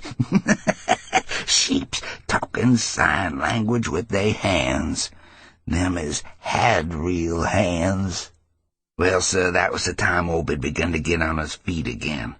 Folks see his 3 darters wearing gold-like things that nobody never seen on 'em afore, and smoke started coming out of the finery chimbley. Other folks was prospering, too. Fish begun to swarm into the harbor fit to kill, and heaven knows what sized cargoes we begun to ship out to Newburyport, Arkham, and Boston. 'Twas then Obed got the Old Branch Railroad put through. Some Kingsport fishermen heard about the catch and come up in sloops, but they was all lost. Nobody ever seen 'em again. And just then our folks organized the Esoteric Order of Dagon and bought Masonic Haw and Cavalry Commandery for it. Matt Elliott was a Mason and again the selling, but he dropped out of sight just then. Remember, I ain't saying Obed was set on having things just like they was on that Kanakee Isle. I don't think he aimed at first to do no mixing nor raise no young'uns to take to the water and turn into fishes with eternal life. He wanted them gold things and was willing to pay heavy, and I guess the others was satisfied for a while. Come in 46, the town done some looking and thinking for itself. Too many folks are missing, too much wild preaching at meeting of a Sunday, too much talk about that reef. I guess I done a bit by telling Selectman Mowry what I seed from the cupola. There was a party one night as followed Obed's crowd out to the reef, and I heard shots betwixt the dories. Next day Obed and 32 others was in jail, and everybody a-wondering just what was afoot and just what charge agin him he could have got to hold. God, if anybody'd looked ahead, a couple of weeks later when nothing had been thrown into the sea for that long. Zadok was showing signs of fright and exhaustion, and I let him keep silence for a while, though glancing apprehensively at my watch. The tide had turned and was coming in now, and the sound of the waves seemed to arouse him. I was glad of that tide, for at high water the fishy smell might not be so bad. Again I strained to catch his whispers. That awful night. I seed 'em. I was up in the cupola. Hordes of 'em. Swarms of 'em, all over the reef and swimming up the harbor into the Monoxet. God, what happened in the streets of Innsmouth that night? They rattled our door, but Pa wouldn't open, and he clumb out the kitchen window with his musket to find Selectman Mowry and see what he could do. Mounds of the dead and the dying, shots and screams, shouting in the old square and town square and New Church Green, jails rolled open, proclamation, treason. Called it the plague when folks come in and found half our people missing. Nobody left but them as had joined with Obed and them things else keep quiet. Never heard of my pa no more. The old man was panting and perspiring profusely. His grip on my shoulder tightened. Everything cleaned up in the morning, but there's traces. Obed, he kind of takes charge and says things is gonna be changed. Others will worship with us at meeting time, and certain houses has got to entertain guests. They went a mix like they done with the Kanakees, and he for one didn't feel bound to stop 'em. Far gone was Obed, just like a crazy man on the subject. He says they'd brung us fish and treasure and should have what they hankered after. Nothing was to be different on the outside, only we was to keep shy of strangers if we knowed what was good for us. We all had to take the oath of Dagon, and later on there was second and third oaths that some of us took. Them as had helped special would get special rewards, gold and such. No use balking, for they was millions of 'em down there. They'd rather not start rising and wiping out humankind, but if they was gave away and forced to, they could do a lot toward just that. We didn't have them old charms to cut 'em off like the folks in the South Sea did, and them Kanakees wouldn't never give away their secrets. Yield up enough sacrifices and savage knickknacks and harborage in the town when they wanted it, and they'd leave well enough alone. Wouldn't bother no strangers as might bear tales outside, that is, without they got prying. All in the band of the faithful, or the Dagon, and children should never die, but go back to the Mother Hydra and Father Dagon, what we all come from once. La, Cthulhu, Watagan, Vanglui, Mulwatten, Cthulhu, yea, Wagnaka, Fataka. Old Zadok was fast lapsing into stark raving, and I held my breath. Poor old soul! To what pitiful depths of hallucination had his liquor plus his hatred of the decay, alienage, and disease around him brought that fertile, imaginative brain? He began to moan now, and tears were coursing down his channeled cheeks into the depths of his beard. God, what I seemed when I was 15 year old. Many tickle parson. The folks as was missing, and them as has killed theirselves. Them as has told things in Arkham or Ipswich or such places was all called crazy, like you're calling me now. But God, what I seen! They'd have killed me long ago for what I know, only I'd took the first and second oaths of Dagon off of Obed, so it was perfected unless the joy of 'em proved I told things knowing and deliberate. But I wouldn't take the third oath. I'd have died rather than take that. It got was around Civil War time, when children born since 46 begun to grow up. Some of 'em, that is. I was afeard.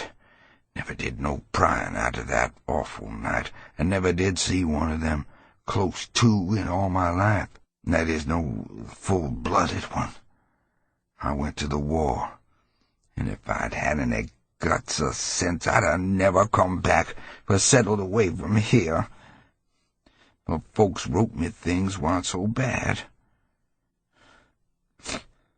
That, I suppose, was because government draft men was in town after 63. Out of the war was just as bad again. People begun to fall off. Mills and shops shut down. Shipping stopped and the harbor choked up. Railroad give up, but they never stopped swimming in and out of the river from that cussed reef of Satan. And more attic windows got boarded up, and more noises was heard in houses as wasn't supposed to have nobody in 'em. Folks outside'd have their stories about us. Suppose you'd heard plenty on 'em, seeing what questions ye asked. Stories about things they've seed now and then, and about that queer jewelry as still comes in from somewheres that ain't quite all melted up. But nothing never gets definite. Nobody'll believe nothing. They call them gold-like things pirate loot, and allow as the Innsmouth folks is furrin blood or is distempered or something.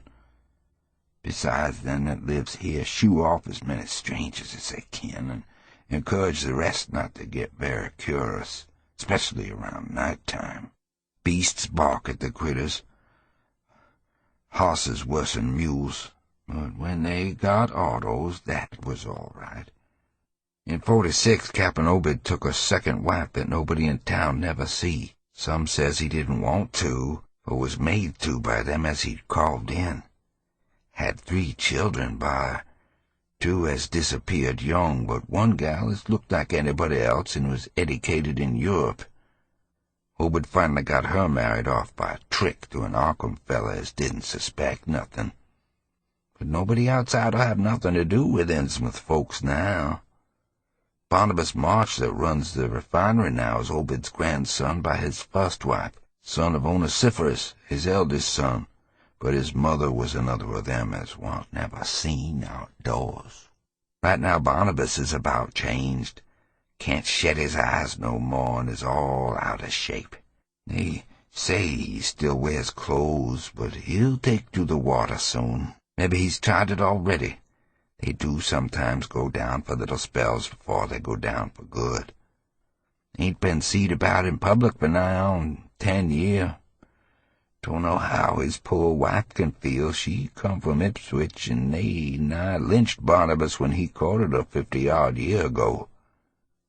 Obed, he died in '78, and all the next generation's gone now. The first wife's children dead, and the rest, God knows. The sound of the incoming tide was now very insistent, and little by little it seemed to change the old man's mood from maudlin tearfulness to watchful fear.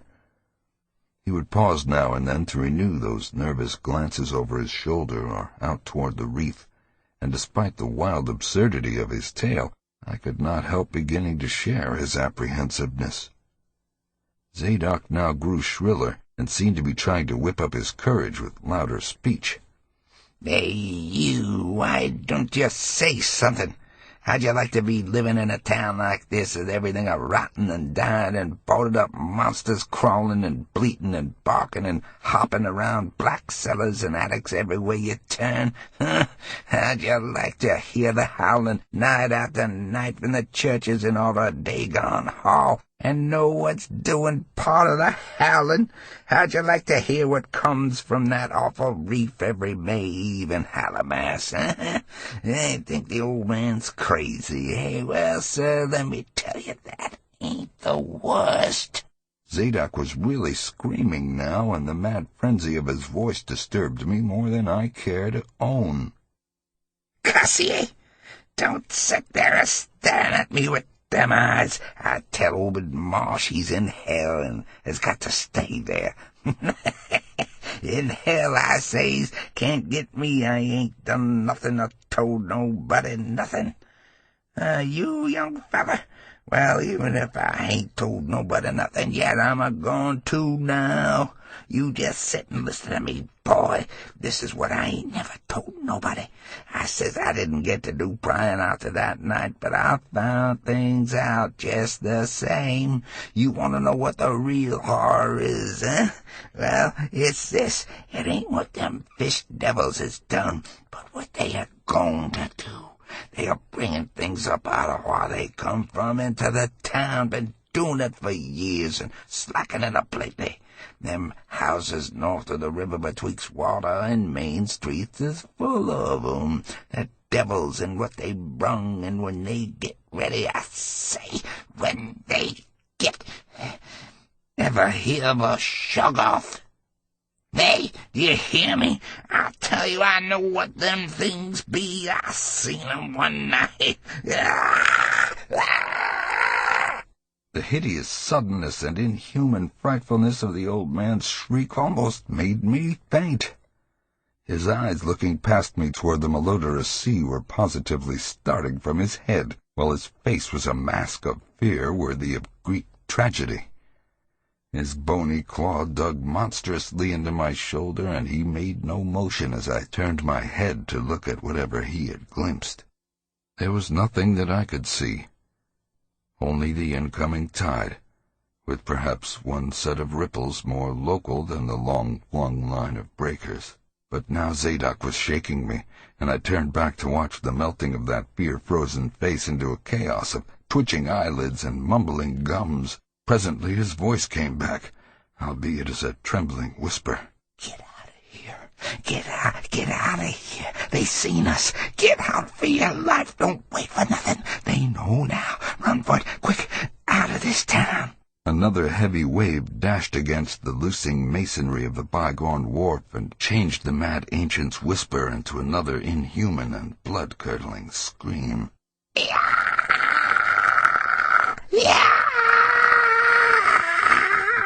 Before I could cover my shattered wits, he had relaxed his clutch on my shoulder and dashed wildly inland toward the street, reeling northward around the ruined warehouse wall. I glanced back at the sea, but there was nothing there. And when I reached Water Street and looked along it toward the north, there was no remaining trace of Zadok Allen. 4. I can hardly describe the mood in which I was left by this harrowing episode, an episode at once mad and pitiful, grotesque and terrifying. The grocery boy had prepared me for it, yet the reality left me none the less bewildered and disturbed, whereas, though the story was, old Zadok's insane earnestness and horror had communicated to me a mounting unrest, which joined with my earlier sense of loathing for the town and its blight of intangible shadow. Later I might sift the tale and extract some nucleus of historic allegory. Just now I wished to put it out of my head. The hour had grown perilously late. My watch said 7:15, and the Arkham bus left Town Square at 8, so I tried to give my thoughts as neutral and practical a cast as possible, meanwhile walking rapidly through the deserted streets of gaping roofs and leaning houses toward the hotel where I had checked my valise and would find my bus. Though the golden light of late afternoon gave the ancient roofs and decrepit chimneys an air of mystic loveliness and peace, I could not help glancing over my shoulder now and then. I would surely be very glad to get out of malodorous and fear-shadowed Innsmouth, and wished there were some other vehicle than the bus driven by that sinister-looking fellow sergeant. Yet I did not hurry too precipitately, for there were architectural details worth viewing at every silent corner, and I could easily, I calculated, cover the necessary distance in a half-hour. Studying the grocery youth's map and seeking a route I had not traversed before, I chose Marsh Street instead of State for my approach to Town Square. Near the corner of Fall Street I began to see scattered groups of furtive whisperers, and when I finally reached the square I saw that almost all the loiterers were congregated around the door of the Gilman house. It seemed as if many bulging, watery, unwinking eyes looked oddly at me as I claimed my valise in the lobby, and I hoped that none of these unpleasant creatures would be my fellow passengers on the coach. The bus, rather early, rattled in with 3 passengers somewhat before 8, and an evil-looking fellow on the sidewalk muttered a few indistinguishable words to the driver. Sergeant threw out a mail-bag and a roll of newspapers and entered the hotel, while the passengers, the same men whom I had seen arriving in Newburyport that morning, shambled to the sidewalk and exchanged some faint, guttural words with the loafer in a language I could have sworn was not English. I boarded the empty coach and took the seat I had taken before, but was hardly settled before Sergeant reappeared and began mumbling in a throaty voice of peculiar repulsiveness. I was, it appeared, in very bad luck. There had been something wrong with the engine, despite the excellent time made from Newburyport, and the bus could not complete the journey to Arkham. No, it could not possibly be repaired that night, nor was there any other way of getting transportation out of Innsmouth, either to Arkham or elsewhere. Sergeant was sorry, but I would have to stop over at the Gilman. Probably the clerk would make the price easy for me, but there was nothing else to do. Almost dazed by this sudden obstacle and violently dreading the fall of night in this decaying and half-unlighted town, I left the bus and re-entered the hotel lobby, where the sullen, queer-looking night clerk told me I could have room 428 on next the top floor. Large, but without running water, for $1. Despite what I had heard of this hotel in Newburyport, I signed the register, paid my $1, let the clerk take my valise, and followed that sour, solitary attendant up 3 creaking flights of stairs past dusty corridors which seemed wholly devoid of life. My room was a dismal rear one with 2 windows and bare, cheap furnishings, overlooked a dingy courtyard otherwise hemmed in by low, deserted brick blocks, and commanded a view of decrepit, westward-stretching roofs with a marshy countryside beyond. At the end of the corridor was a bathroom, a discouraging relic with ancient marble bowl, tin tub, faint electric light, and musty wooded paneling around all the plumbing fixtures.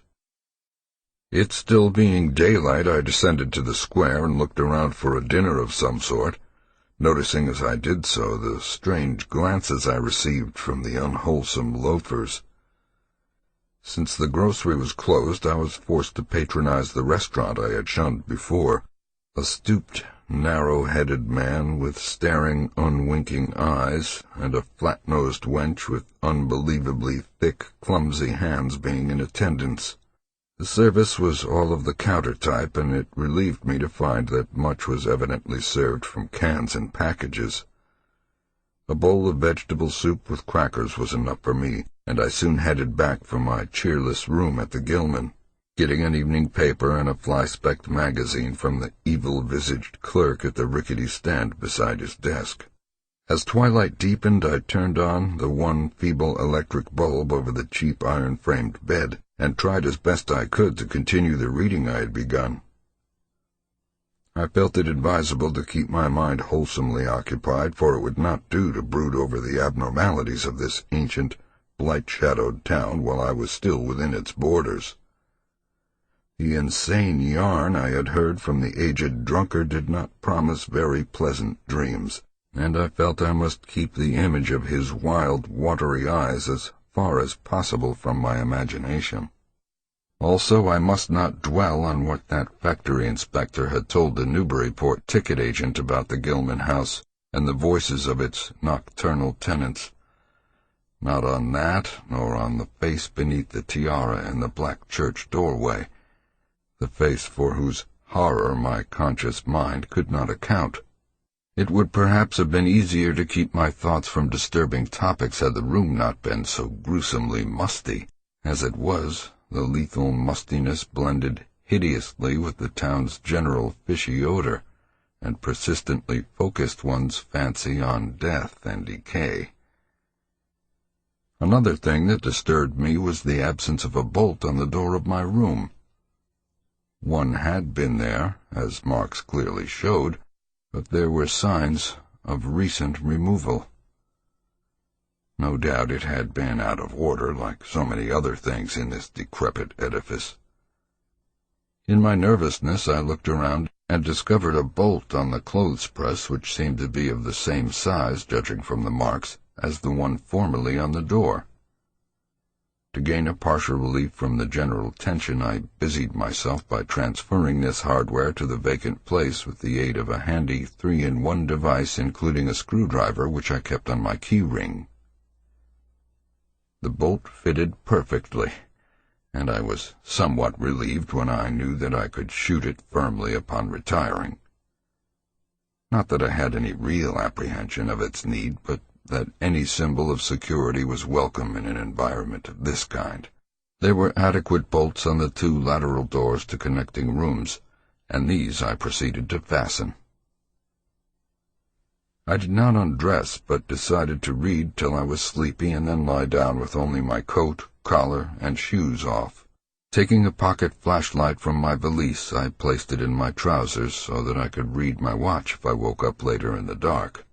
Drowsiness, however, did not come, and when I stopped to analyze my thoughts, I found to my disquiet that I was really unconsciously listening for something. Listening for something which I dreaded but could not name. That inspector's story must have worked on my imagination more deeply than I had suspected. Again I tried to read, but found that I made no progress. After a time I seemed to hear the stairs and corridors creak at intervals as if with footsteps, and wondered if the other rooms were beginning to fill up.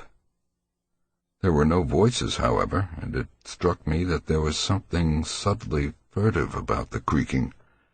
I did not like it, and debated whether I had better try to sleep at all. This town had some queer people, and there had undoubtedly been several disappearances. Was this one of those inns where travelers were slain for their money? Surely I had no look of excessive prosperity. Or were the townsfolk really so resentful about curious visitors? Had my obvious sightseeing with its frequent map consultations aroused unfavorable notice? It occurred to me that I must be in a highly nervous state to let a few random creakings set me off speculating in this fashion, but I regretted none the less that I was unarmed.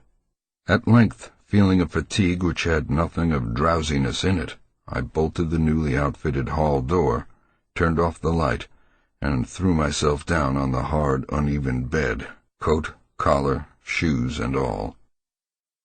In the darkness every faint noise of the night seemed magnified, and a flood of doubly unpleasant thoughts swept over me.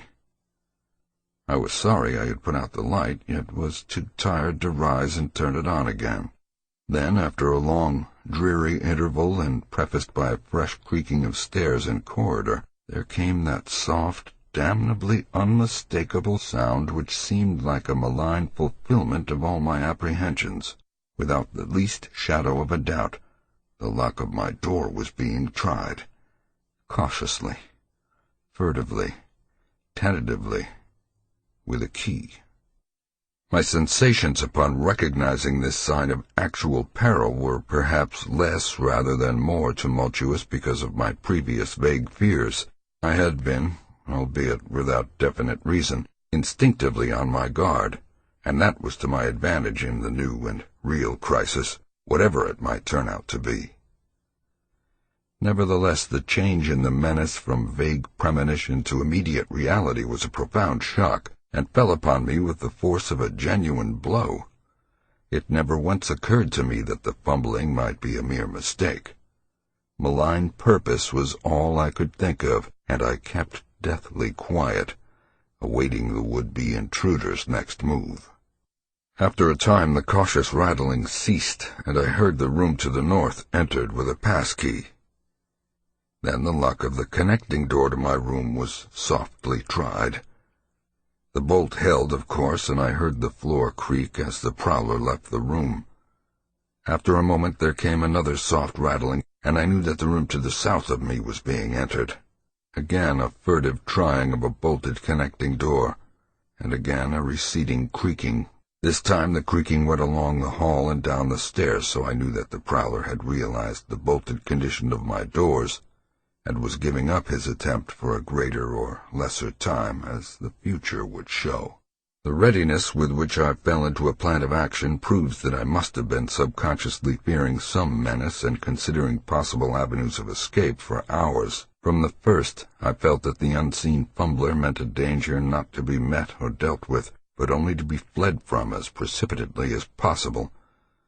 The one thing to do was to get out of that hotel alive as quickly as I could, and through some channel other than the front stairs and lobby. Rising softly and throwing my flashlight on the switch, I sought to light the bulb over my bed in order to choose and pocket some belongings for a swift, valiseless flight. Nothing, however, happened, and I saw that the power had been cut off. Clearly some cryptic evil movement was afoot on a large scale. Just what I could not say. As I stood pondering with my hand on the now useless switch, I heard a muffled creaking on the floor below, and thought I could barely distinguish voices in conversation. A moment later I felt less sure that the deeper sounds were voices, since the apparent hoarse barkings and loose-syllabled croakings bore so little resemblance to recognized human speech. Then I thought with renewed force of what the factory inspector had heard in the night in this moldering and pestilential building. Having filled my pockets with the flashlight's aid, I put on my hat and tiptoed to the windows to consider chances of descent. Despite the state's safety regulations, there was no fire escape on this side of the hotel, and I saw that my windows commanded only a sheer 3-story drop to the cobbled courtyard. On the right and left, however, some ancient brick business blocks abutted on the hotel, their slant roofs coming to a reasonable jumping distance from my fourth-story level. To reach either of these lines of buildings, I would have to be in a room 2 from my own, in one case on the north and in the other case on the south, and my mind instantly set to work what chances I had of making the transfer. I could not, I decided, risk an emergence into the corridor where my footsteps would surely be heard, and where the difficulties of entering the desired room would be insuperable. My progress, if it was to be made at all, would have to be through the less solidly built connecting doors of the rooms, the locks and bolts of which I would have to force violently, using my shoulder as a battering ram whenever they were set against me. This, I thought, would be possible owing to the rickety nature of the house and its fixtures, but I realized I could not do it noiselessly. I would have to count on sheer speed, and the chance of getting to a window before any hostile forces became coordinated enough to open the right door toward me with a passkey. My own outer door I reinforced by pushing the bureau against it, little by little, in order to make a minimum of sound. I perceived that my chances were very slender, and was fully prepared for any calamity. Even getting to another roof would not solve the problem, for there would then remain the task of reaching the ground and escaping from the town. One thing in my favor was the deserted and ruinous state of the abutting building and the number of skylights gaping blackly open in each row. Gathering from the grocery boy's map that the best route out of town was southward, I glanced first at the connecting door on the south side of the room. It was designed to open in my direction, hence I saw, after drawing the bolt and finding other fastening in place, it was not a favorable one for forcing. Accordingly, abandoning it as a route, I cautiously moved the bedstead against it to hamper any attack which might be made on it later from the next room. The door on the north was hung to open away from me, and this, though a test proved it to be locked or bolted from the other side, I knew must be my route. If I could gain the roofs of the buildings in Payne Street and descend successfully to the ground level, I might perhaps dart through the courtyard and the adjacent or opposite building to Washington or Bates, or else emerge in Payne and edge around southward into Washington. In any case, I would aim to strike Washington somehow and get quickly out of the town square region. My preference would be to avoid Payne, since the fire station there might be open all night. As I thought of these things, I looked out over the squalid sea of decaying roofs below me, now brightened by the beams of a moon not much past full. On the right, the black gash of the river gorge clove the panorama, abandoned factories and railway station clinging barnacle-like to its sides. Beyond it, the rusted railway and the Rowley Road led off through a flat, marshy terrain dotted with islets of higher and drier scrub-grown land. On the left, the creek-threaded countryside was nearer, the narrow road to Ipswich gleaming white in the moonlight. I could not see from my side of the hotel the southward route toward Arkham which I had determined to take. I was irresolutely speculating on when I had better attack the northward door, and on how I could least audibly manage it, when I noticed that the vague noises underfoot had given place to a fresh and heavier creaking of the stairs. A wavering flicker of light showed through my transom, and the boards of the corridors began to groan with a ponderous load. Muffled sounds of possible vocal origin approached, and at length a firm knock came at my outer door. For a moment I simply held my breath and waited. Eternities seemed to elapse, and the nauseous, fishy odor of my environment seemed to mount suddenly and spectacularly. Then the knocking was repeated, continuously and with growing insistence. I knew that the time for action had come, and forthwith drew the bolt of the northward connecting door, bracing myself for the task of battering it open. The knocking waxed louder, and I hoped that its volume would cover the sound of my efforts. At last, beginning my attempt, I lunged again and again at the thin paneling with my left shoulder, heedless of shock or pain. The door resisted even more than I expected, but I did not give in, and all the while the clamor at the outer door increased. Finally the connecting door gave, but with such a crash that I knew that those outside must have heard. Instantly the outside knocking became a violent battering, while keys sounded ominously in the hall doors of the rooms on both sides of me. Rushing through the newly opened connection, I succeeded in bolting the northerly hall door before the lock could be turned, but even as I did so I heard the hall door of the third room, the one from whose window I had hoped to reach the roof below, being tried with a passkey. For an instant I felt absolute despair, since my trapping in a chamber with no window egress seemed complete. A wave of almost abnormal horror swept over me, and invested with a terrible but unexplainable singularity the flashlight glimpsed dust prints made by the intruder who had lately tried my door from this room. Then, with a dazed automatism which persisted despite hopelessness, I made for the next connecting door and performed the blind motion of pushing at it in an effort to get through and, granting that fastenings might be as providentially intact as in this second room, bolt the hall door beyond before the lock could be turned from outside. Sheer, fortunate chance gave me my reprieve, for the connecting door before me was not only unlocked but actually ajar. In a second I was through, and had my right knee and shoulder against a hall door which was visibly opening inward. My pressure took the opener off guard, for the thing shut as I pushed, so that I could slip the well-conditioned bolt as I had done with the other door. As I gained this respite, I heard the battering at the two other doors abate, while a confused clatter came from the connecting door I had shielded with the bedstead. Evidently the bulk of my assailants had entered the southerly room and were massing in a lateral attack. But at the same moment a passkey sounded in the next door to the north, and I knew that a nearer peril was at hand. The northward connecting door was wide open, but there was no time to think about checking the already turning lock in the hall. All I could do was to shut and bolt the open connecting door, as well as its mate on the opposite side, pushing a bedstead against the one and a bureau against the other, and moving a washstand in front of the hall door. I must, I saw, trust to such makeshift barriers to shield me till I could get out of the window and on the roof of the Payne Street block. But even in this acute moment my chief horror was something apart from the immediate weakness of my defenses. I was shuddering because not one of my pursuers, despite some hideous panting, grunting, and subdued barkings at odd intervals, was uttering an unmuffled or intelligible vocal sound.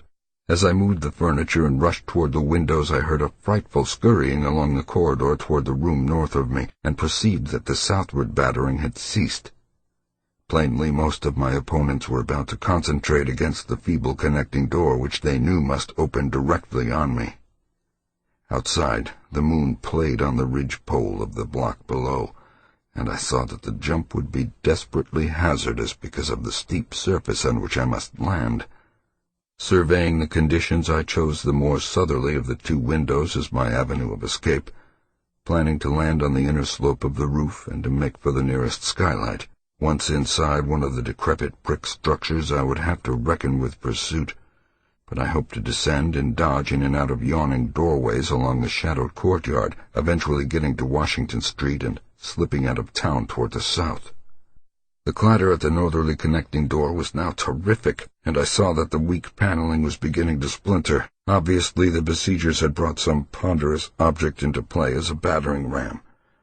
The bedstead, however, still held firm, so that I had at least a faint chance of making good my escape. As I opened the window, I noticed that it was flanked by heavy velour draperies, suspended from a pole by brass rings, and also that there was a large projecting catch for the shutters on the exterior. Seeing a possible means of avoiding the dangerous jump, I yanked at the hangings and brought them down, pole and all, then quickly hooking two of the rings in the shutter catch and flinging the drapery outside. The heavy folds reached fully to the abutting roof, and I saw that the rings and catch would be likely to bear my weight.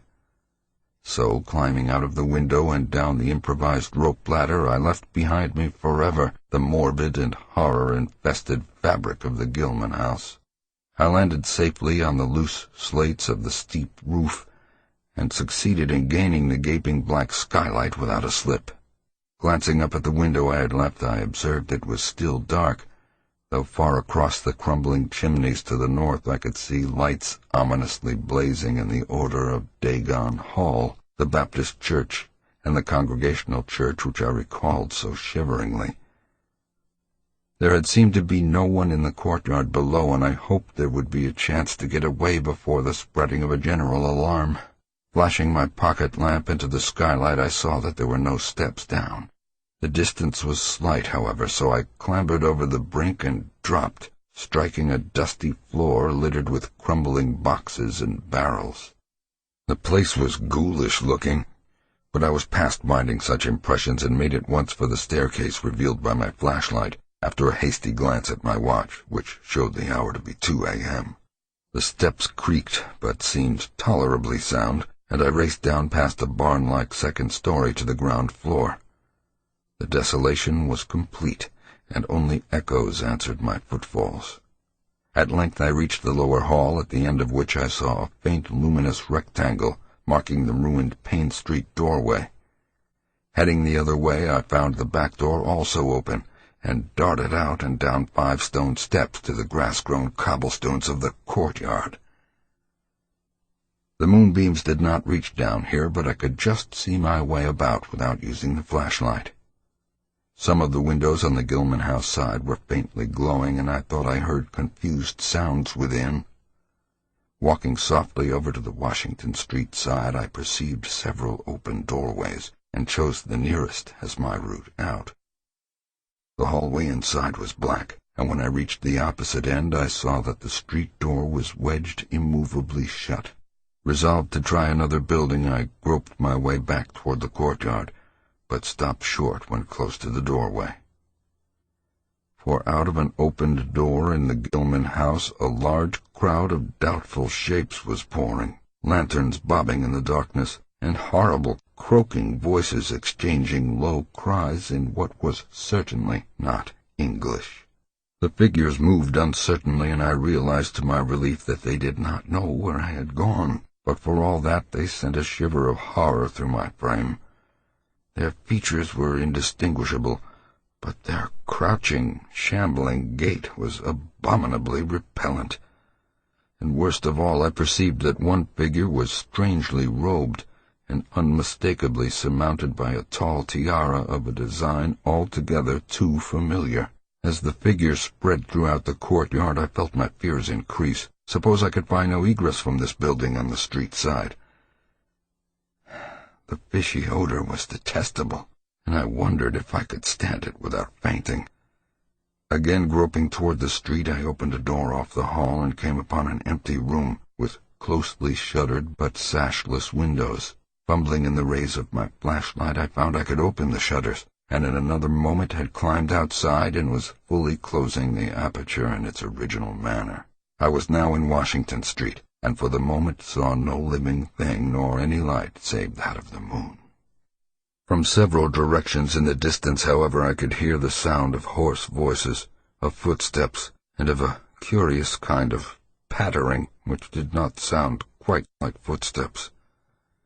Plainly, I had no time to lose. The points of the compass were clear to me, and I was glad that all the street lights were turned off, as is often the custom on strongly moonlit nights in prosperous rural regions. Some of the sounds came from the south, yet I retained my design of escaping in that direction. There would, I knew, be plenty of deserted doorways to shelter me in case I met any person or group who looked like pursuers. I walked rapidly, softly, and close to the ruined houses. While hatless and disheveled after my arduous climb, I did not look especially noticeable, and stood a good chance of passing unheeded if forced to encounter any casual wayfarer. At Bates Street, I drew into a yawning vestibule while 2 shambling figures crossed in front of me, but was soon on my way again and approaching the open space where Elliott Street obliquely crosses Washington at the intersection of South. Though I had never seen this space, it had looked dangerous to me on the grocery youth's map, since the moonlight would have free play there. There was no use trying to evade it, for any alternative course would involve detours of possibly disastrous visibility and delaying effect. The only thing to do was to cross it boldly and openly, imitating the typical shamble of the Innsmouth folk as best I could, and trusting that no one, at least no pursuer of mine, would be there. Just how fully the pursuit was organized, and indeed just what its purpose might be, I could form no idea. There seemed to be unusual activity in the town, but I judged that the news of my escape from the Gilman house had not yet spread. I would, of course, soon have to shift from Washington to some other southward street, for that party from the hotel would doubtless be after me. I must have left dust prints in that last old building, revealing how I had gained the street.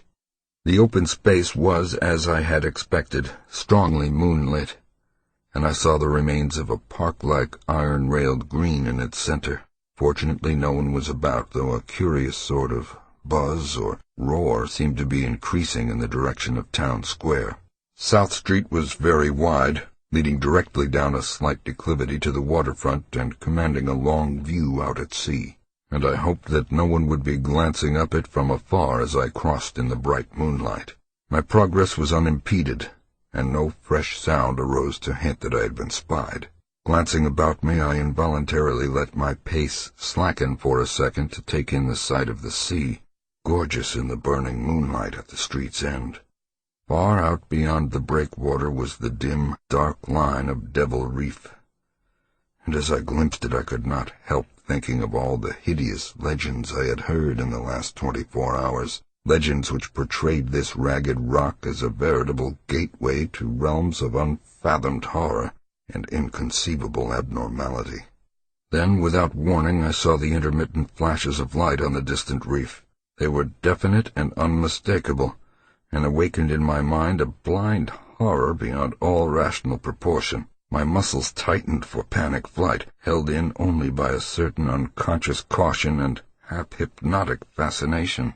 And to make matters worse, there now flashed forth from the lofty cupola of the Gilman house, which loomed up to the northeast behind me, a series of analogous, though differently spaced gleams which could be nothing less than an answering signal. Controlling my muscles, and realizing afresh how plainly visible I was, I resumed my brisker and feignedly shambling pace, though keeping my eyes on that hellish and ominous reef as long as the opening of South Street gave me a seaward view. What the whole proceeding meant I could not imagine, unless it involved some strange rite connected with Devil Reef, or unless some party had landed from a ship on that sinister rock. I now bent to the left around the ruinous green, still gazing toward the ocean as it blazed in the spectral summer moonlight, and watching the cryptical flashing of those nameless, unexplainable beacons. It was then that the most horrible impression of all was borne in upon me, the impression which destroyed my last vestige of self-control and sent me running frantically southward past the yawning black doorways and fishily staring windows of that deserted nightmare street. For at a closer glance I saw that the moonlit waters between the reef and the shore were far from empty. They were alive with a teeming horde of shapes swimming inward toward the town, and even at my vast distance and in my single moment of perception I could tell that the bobbing heads and flailing arms were alien and aberrant in a way scarcely to be expressed or consciously formulated. My frantic running ceased before I had covered a block, for at my left I began to hear something like the hue and cry of organized pursuit. There were footsteps and guttural sounds, and a rattling motor wheezed south along Federal Street. In a second all my plans were utterly changed, for if the southward highway were blocked ahead of me I must clearly find another egress from Innsmouth. I paused and drew into a gaping doorway, reflecting how lucky I was to have left the moonlit open space before these pursuers came down the parallel street. A second reflection was less comforting. Since the pursuit was down another street, it was plain that the party was not following me directly. It had not seen me, but was simply obeying a general plan of cutting off my escape.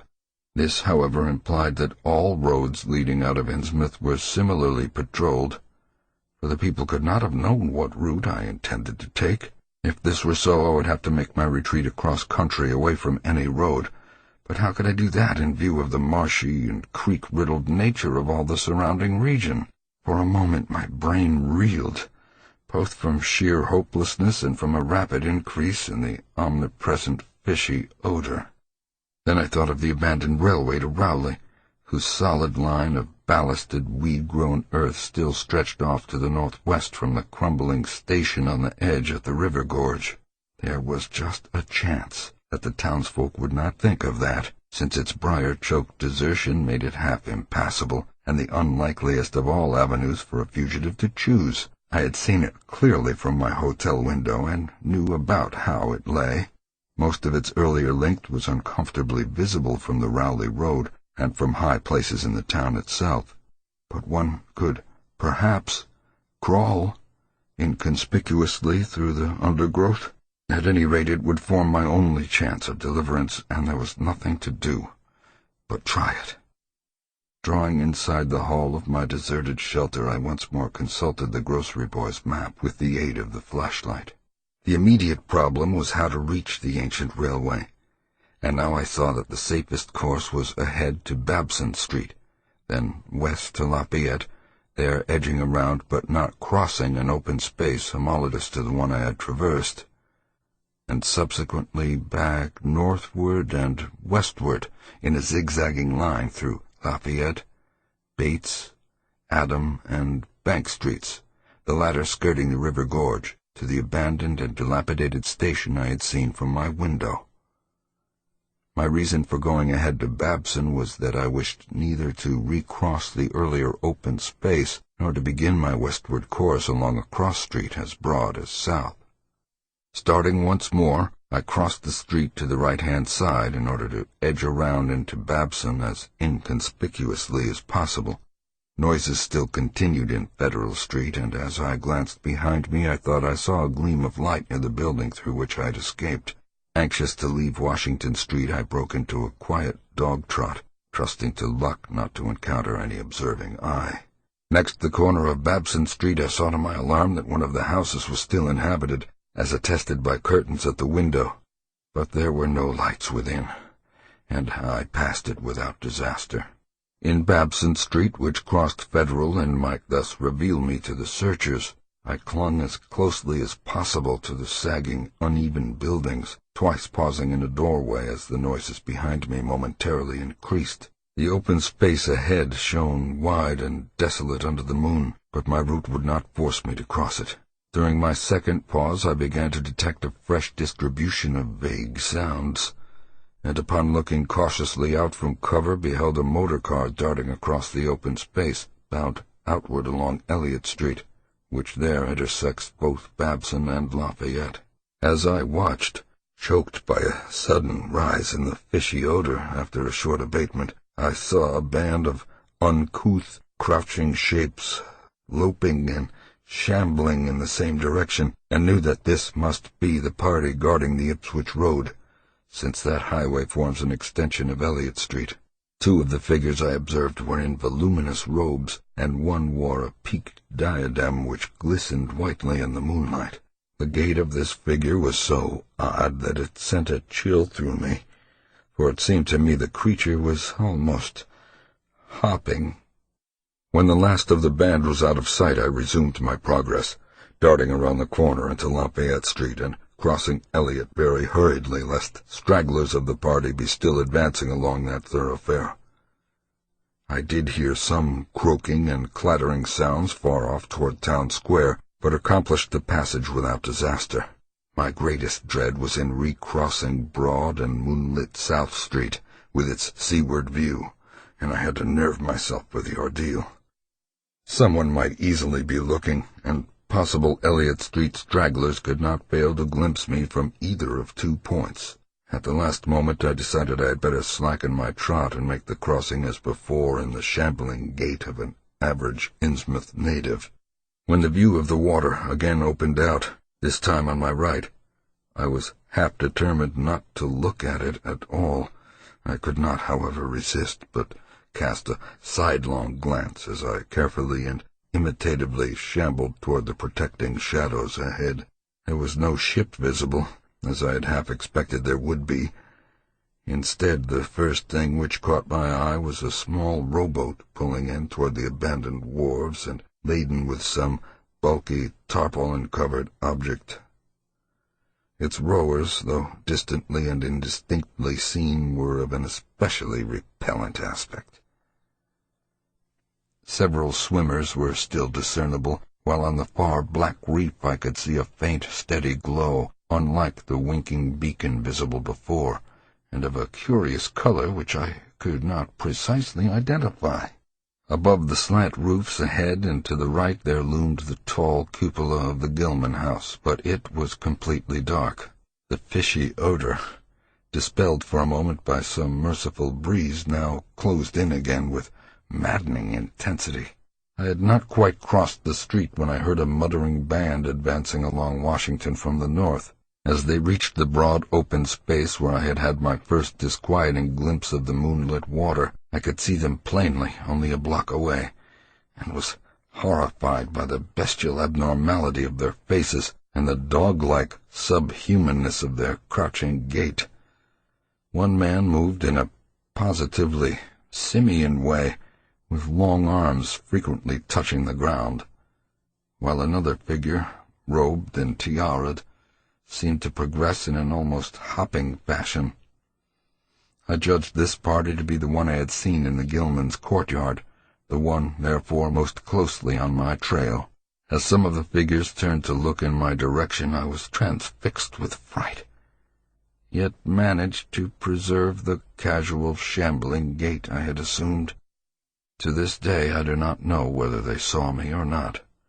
If they did, my stratagem must have deceived them, for they passed on across the moonlit space without varying their course, meanwhile croaking and jabbering in some hateful guttural patois I could not identify. Once more in the shadow, I resumed my former dog-trot past the leaning and decrepit houses that stared blankly into the night. Having crossed to the western sidewalk, I rounded the nearest corner into Bates Street, where I kept close to the buildings on the southern side.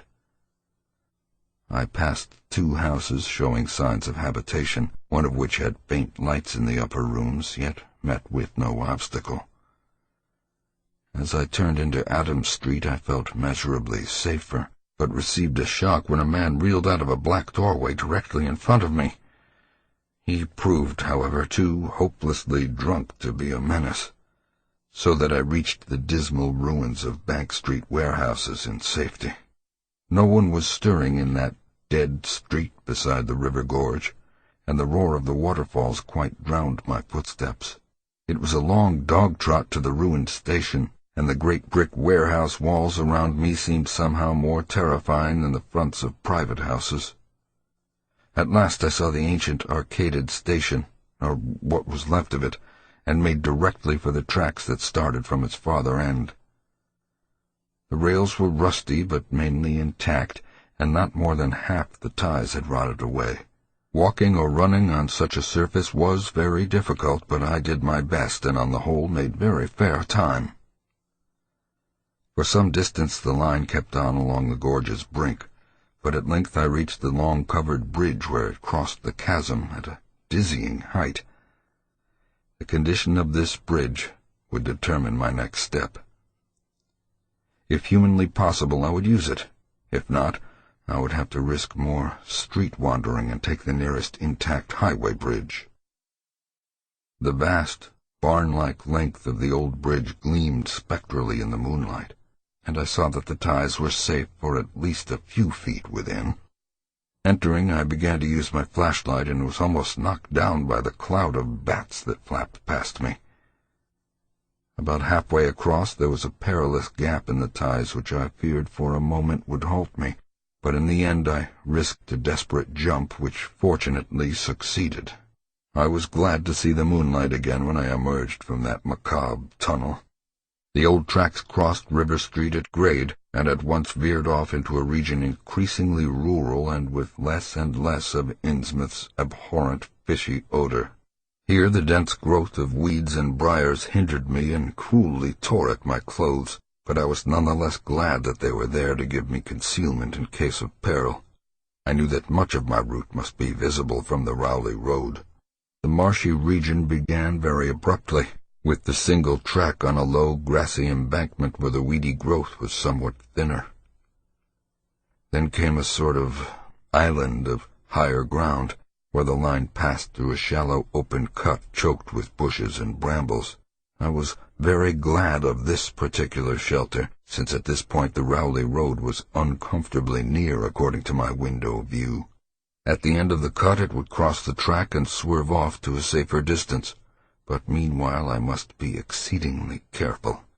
I was by this time thankfully certain that the railway itself was not patrolled. Just before entering the cut I glanced behind me but saw no pursuer. The ancient spires and roofs of decaying Innsmouth gleamed lovely and ethereal in the magic yellow moonlight, and I thought of how they must have looked in the old days, before the shadow fell. Then, as my gaze circled inland from the town, something less tranquil arrested my notice and held me immobile for a second. What I saw, or fancied I saw, was a disturbing suggestion of undulant motion far to the south, a suggestion which made me conclude that a very large horde must be pouring out of the city along the level Ipswich Road. The distance was great, and I could distinguish nothing in detail, but I did not at all like the look of that moving column. It undulated too much, and glistened too brightly in the rays of the now westering moon. There was a suggestion of sound, too, though the wind was blowing the other way. A suggestion of bestial scraping and bellowing, even worse than the muttering of the parties I had lately overheard. All sorts of unpleasant conjectures crossed my mind. I thought of those very extreme Innsmouth types said to be hidden in crumbling, centuried warrens near the waterfront. I thought, too, of those nameless swimmers I had seen. Counting the parties so far glimpsed as well as those presumably covering other roads, the number of my pursuers must be strangely large for a town as depopulated as Innsmouth. Whence could come the dense personnel of such a column as I now beheld? Did those ancient, unplumbed warrens teem with a twisted, uncatalogued, and unsuspected life? Or had some unseen ship, indeed, landed a legion of unknown outsiders on that hellish reef? Who were they? Why were they here? And if such a column of them was scouring the Ipswich Road, would the patrols on the other roads be likewise augmented? I had entered the brush-grown cut and was struggling along at a very slow pace when that damnably fishy odor again waxed dominant. Had the wind suddenly changed eastward so that it blew in from the sea and over the town? It must have, I concluded, since I now began to hear shocking guttural murmurs from that hitherto silent direction. There was another sound, too, a kind of wholesale colossal flopping or pattering which somehow called up images of the most detestable sort. It made me think illogically of that unpleasantly undulating column on the far-off Ipswich Road. And then both the stench and sounds grew stronger, so that I paused, shivering and grateful for the cut's protection. It was here, I recalled, that the Rowley Road drew so close to the old railway before crossing westward and diverging. Something was coming along that road, and I must lie low till its passage and vanishment in the distance. Thank heaven these creatures employed no dogs for tracking, though perhaps that would have been impossible amidst the omnipresent regional odor. Crouched in the bushes of that sandy cleft, I felt reasonably safe, even though I knew the searchers would have to cross the track in front of me not much more than 100 yards away. I would be able to see them, but they could not, except by a malign miracle, see me. All at once I began dreading to look at them as they passed. I saw the close, moonlit space where they would surge by, and had curious thoughts about the irredeemable pollution of that space. They would perhaps be the worst of all Innsmouth types, something one would not care to remember. The stench waxed overpowering, and the noises swelled to a bestial babble of croaking, baying, and barking without the least suggestion of human speech. Were these indeed the voices of my pursuers? Did they have dogs after all? So far I had seen none of the lower animals in Innsmouth. That flopping or pattering was monstrous. I could not look upon the degenerate creatures responsible for it. I would keep my eyes shut till the sound receded toward the west. The horde was very close now. Air foul with their hoarse snarlings, and the ground almost shaking with their alien-rhythmed footfalls. My breath nearly ceased to come, and I put every ounce of willpower into the task of holding my eyelids down. I am not even yet willing to say whether what followed was a hideous actuality or only a nightmare hallucination. The later action of the government after my frantic appeals would tend to confirm it as a monstrous truth, but could not an hallucination have been repeated under the quasi-hypnotic spell of that ancient, haunted and shadowed town? Such places have strange properties, and the legacy of insane legend might well have acted on more than one human imagination amidst those dead, stench-cursed streets and huddles of rotting roofs and crumbling steeples. Is it not possible that the germ of an actual contagious madness lurks in the depths of that shadow over Innsmouth? Who can be sure of reality after hearing things like the tale of old Zadok Allen? The government men never found poor Zadok, and have no conjectures to make as to what became of him. Where does madness leave off and reality begin? Is it possible that even my latest fear is sheer delusion?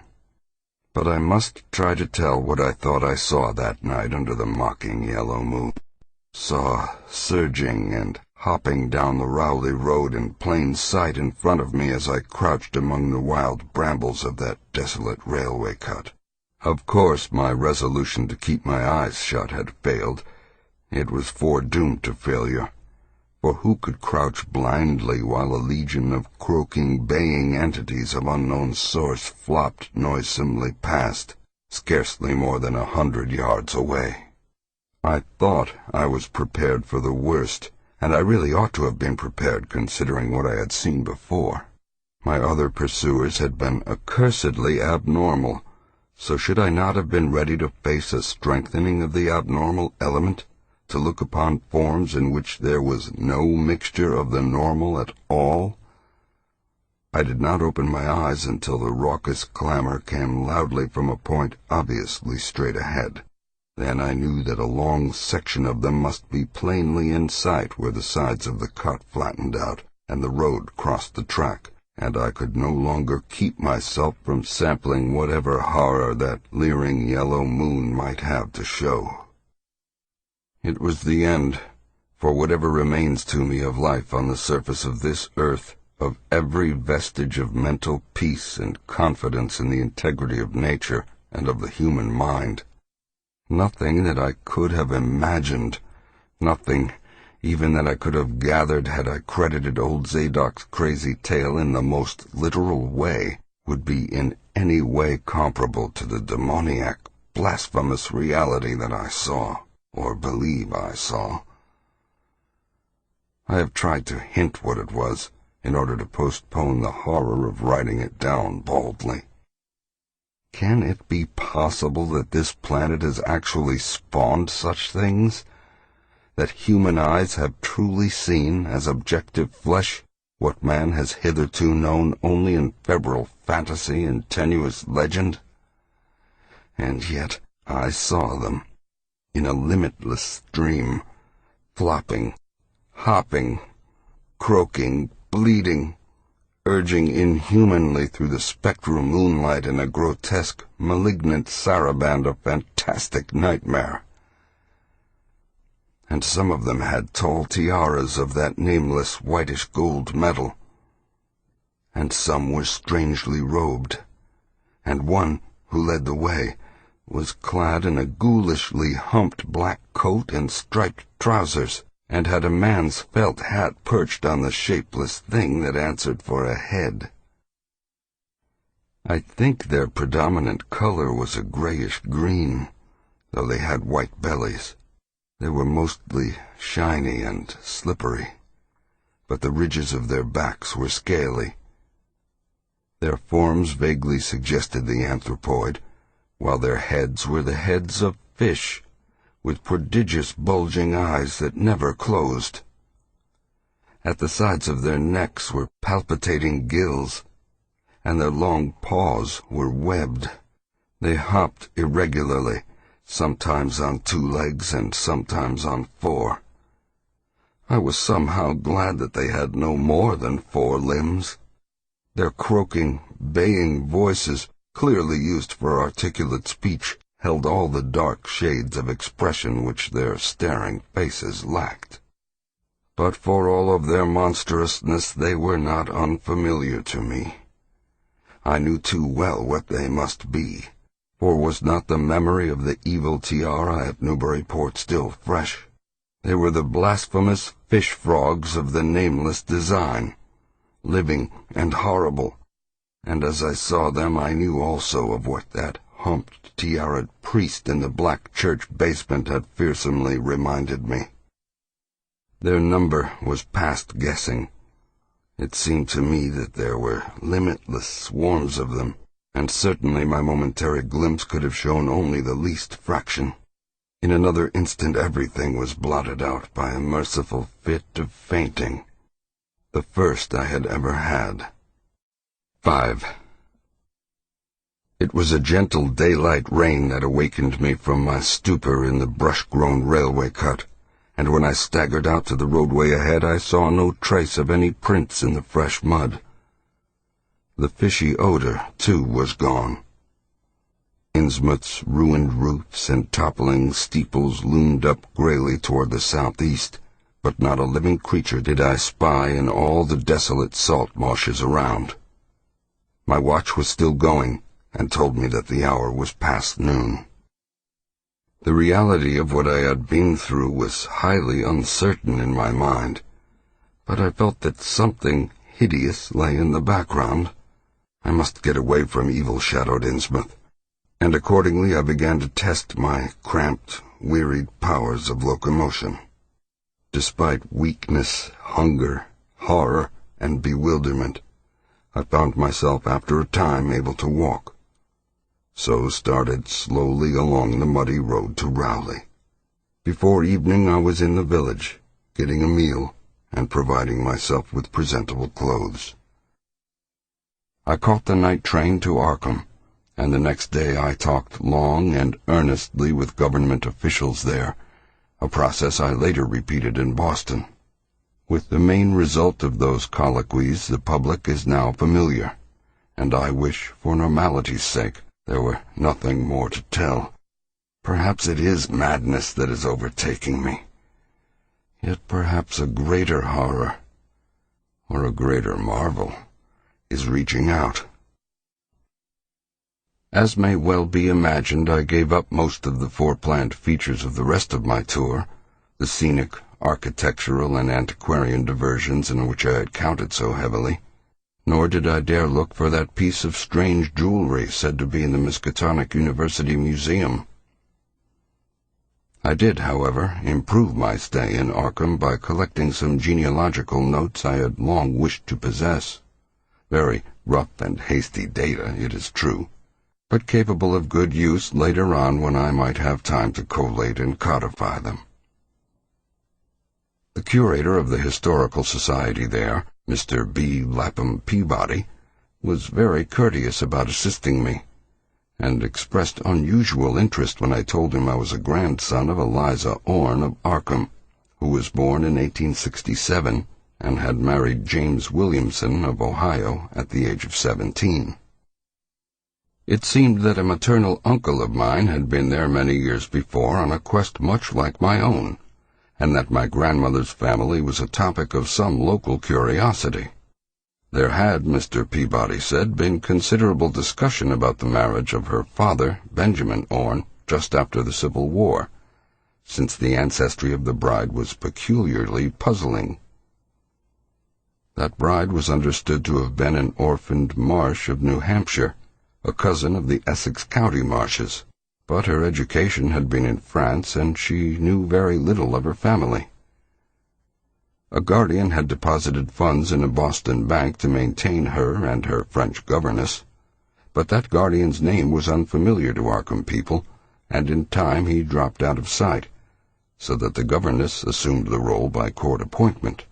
The Frenchwoman, now long dead, was very taciturn, and there were those who said she would have told more than she did.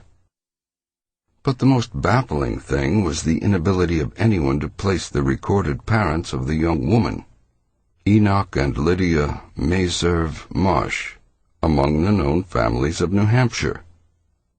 Possibly, many suggested, she was the natural daughter of some Marsh of prominence. She certainly had the true Marsh eyes. Most of the puzzling was done after her early death, which took place at the birth of my grandmother, her only child. Having formed some disagreeable impressions connected with the name of Marsh, I did not welcome the news that it belonged on my own ancestral tree. Nor was I pleased by Mr. Peabody's suggestion that I had the true Marsh eyes myself. However, I was grateful for data which I knew would prove valuable, and took copious notes and lists of book references regarding the well-documented Orne family. I went directly home to Toledo from Boston, and later spent a month at Maumee recuperating from my ordeal. In September I entered Oberlin for my final year, and from then till the next June was busy with studies and other wholesome activities, reminded of the bygone terror only by occasional official visits from government men in connection with the campaign which my pleas and evidence had started. Around the middle of July, just a year after the Innsmouth experience, I spent a week with my late mother's family in Cleveland, checking some of my new genealogical data with the various notes, traditions, and bits of heirloom material in existence there, and seeing what kind of connected chart I could construct. I did not exactly relish this task, for the atmosphere of the Williamson home had always depressed me. There was a strain of morbidity there, and my mother had never encouraged my visiting her parents as a child, although she always welcomed her father when he came to Toledo. My Arkham-born grandmother had seemed strange and almost terrifying to me, and I do not think I grieved when she disappeared. I was 8 years old then, and it was said that she had wandered off in grief after the suicide of my Uncle Douglas, her eldest son. He had shot himself after a trip to New England, the same trip, no doubt, which had caused him to be recalled at the Arkham Historical Society. This uncle had resembled her, and I had never liked him either. Something about the staring, unwinking expression of both of them had given me a vague, unaccountable uneasiness. My mother and Uncle Walter had not looked like that. They were like their father, though poor little cousin Lawrence, Walter's son, had been an almost perfect duplicate of his grandmother before his condition took him to the permanent seclusion of a sanitarium at Canton. I had not seen him in 4 years, but my uncle once implied that his state, both mental and physical, was very bad. This worry had probably been a major cause of his mother's death 2 years before. My grandfather and his widowed son Walter now comprised the Cleveland household, but the memory of older times hung thickly over it. I still disliked the place, and tried to get my researches done as quickly as possible. Williamson records and traditions were supplied in abundance by my grandfather, though for Orne material I had to depend on my Uncle Walter, who put at my disposal the contents of all his files, including notes, letters, cuttings, heirlooms, photographs, and miniatures. It was in going over the letters and pictures on the Orne side that I began to acquire a kind of terror of my own ancestry. As I have said, my grandmother and Uncle Douglas had always disturbed me. Now, years after their passing, I gazed at their pictured faces with a measurably heightened feeling of repulsion and alienation. I could not at first understand the change, but gradually a horrible sort of comparison began to obtrude itself on my unconscious mind, despite the steady refusal of my consciousness to admit even the least suspicion of it. It was clear that the typical expression of these faces now suggested something it had not suggested before, something which would bring stark panic if too openly thought of. But the worst shock came when my uncle showed me the Orne jewelry in a downtown safe deposit vault.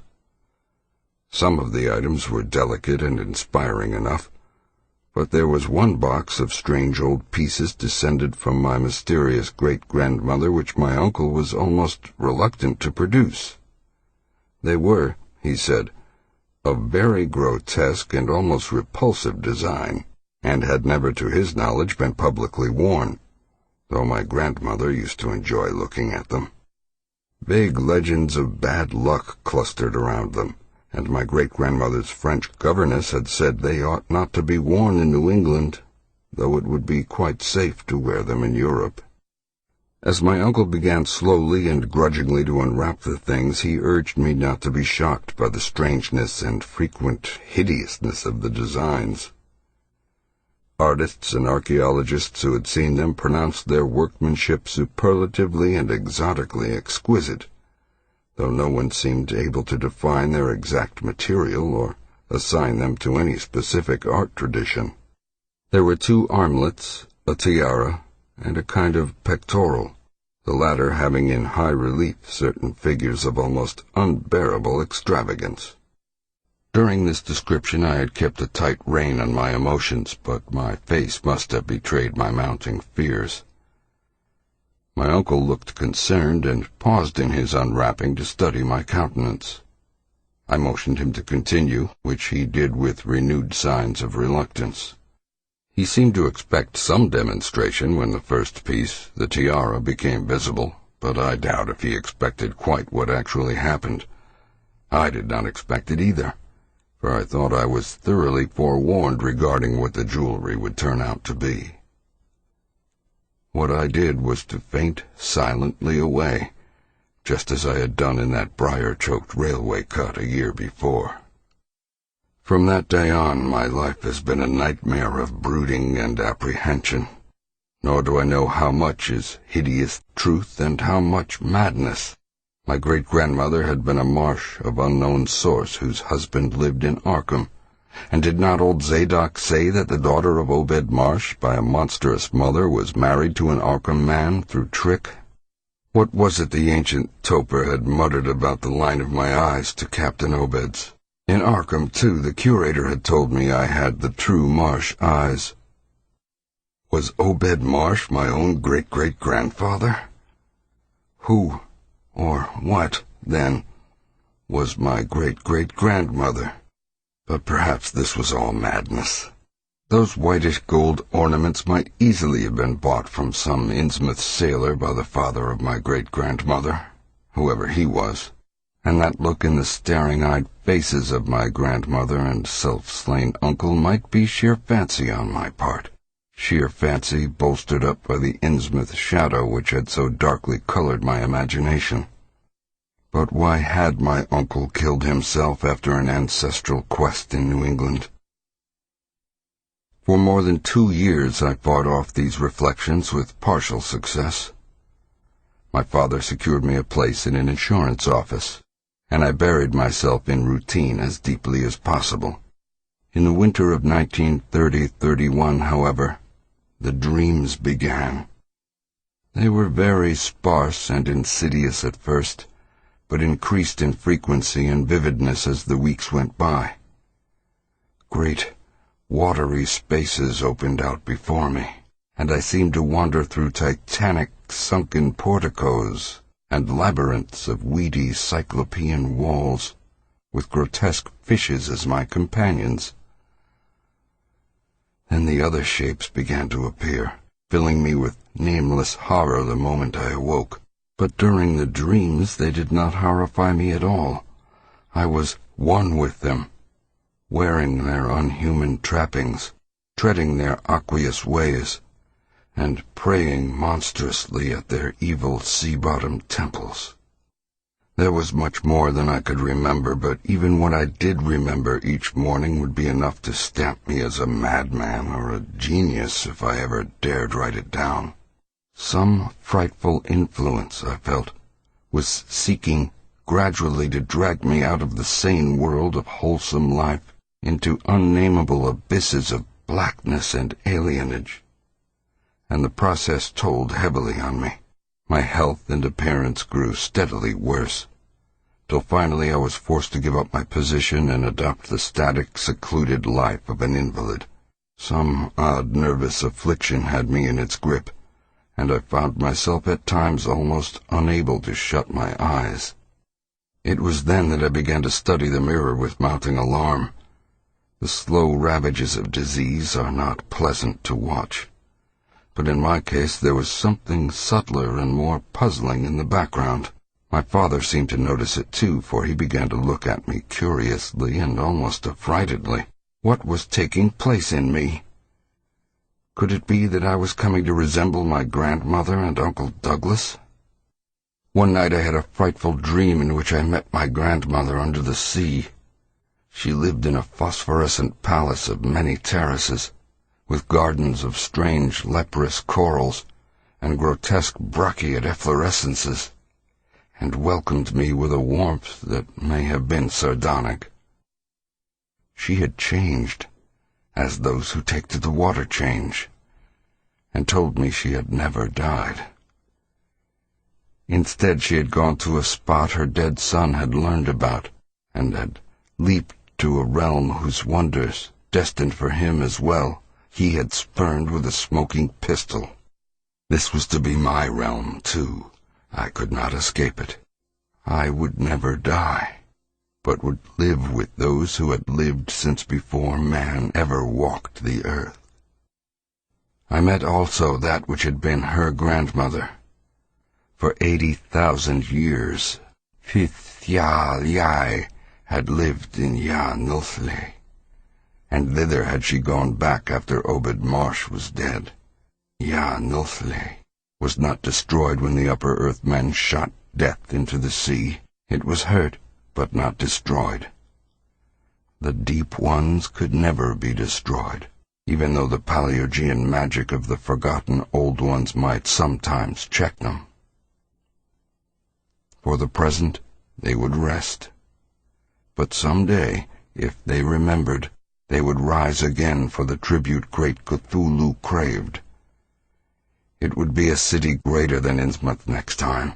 They had planned to spread, and had brought up that which would help them. But now they must wait once more. For bringing the upper earth men's death I must do a penance, but that would not be heavy.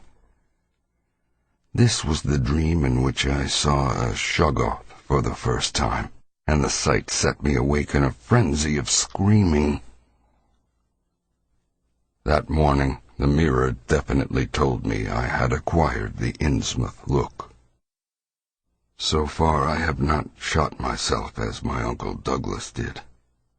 I bought an automatic, and almost took the step, but certain dreams deterred me.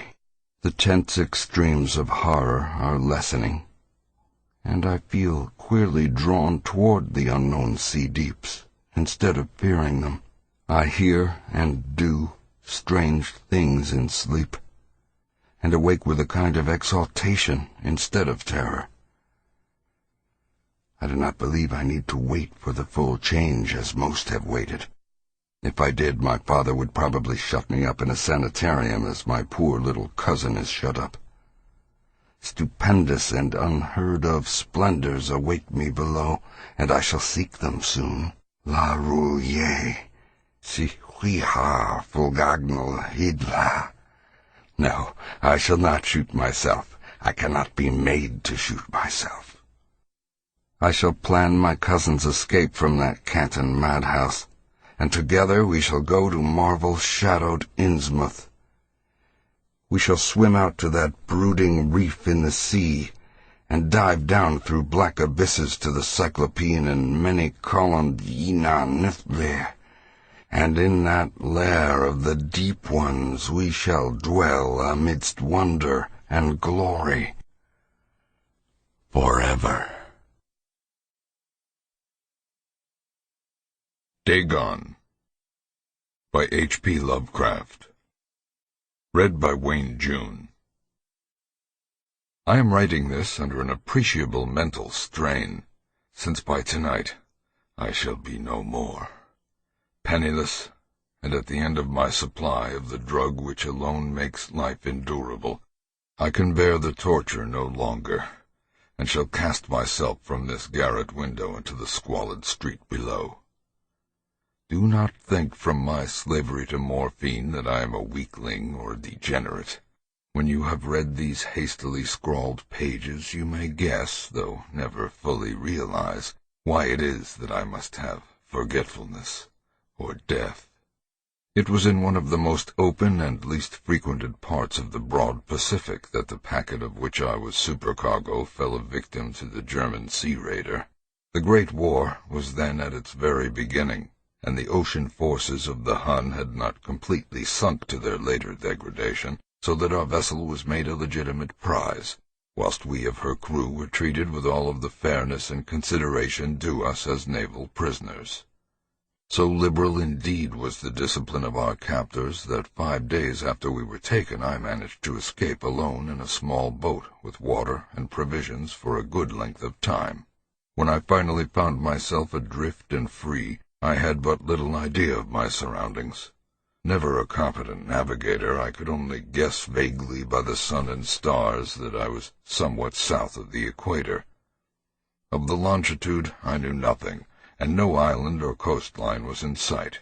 The weather kept fair, and for uncounted days I drifted aimlessly beneath the scorching sun, waiting either for some passing ship or to be cast on the shores of some habitable land.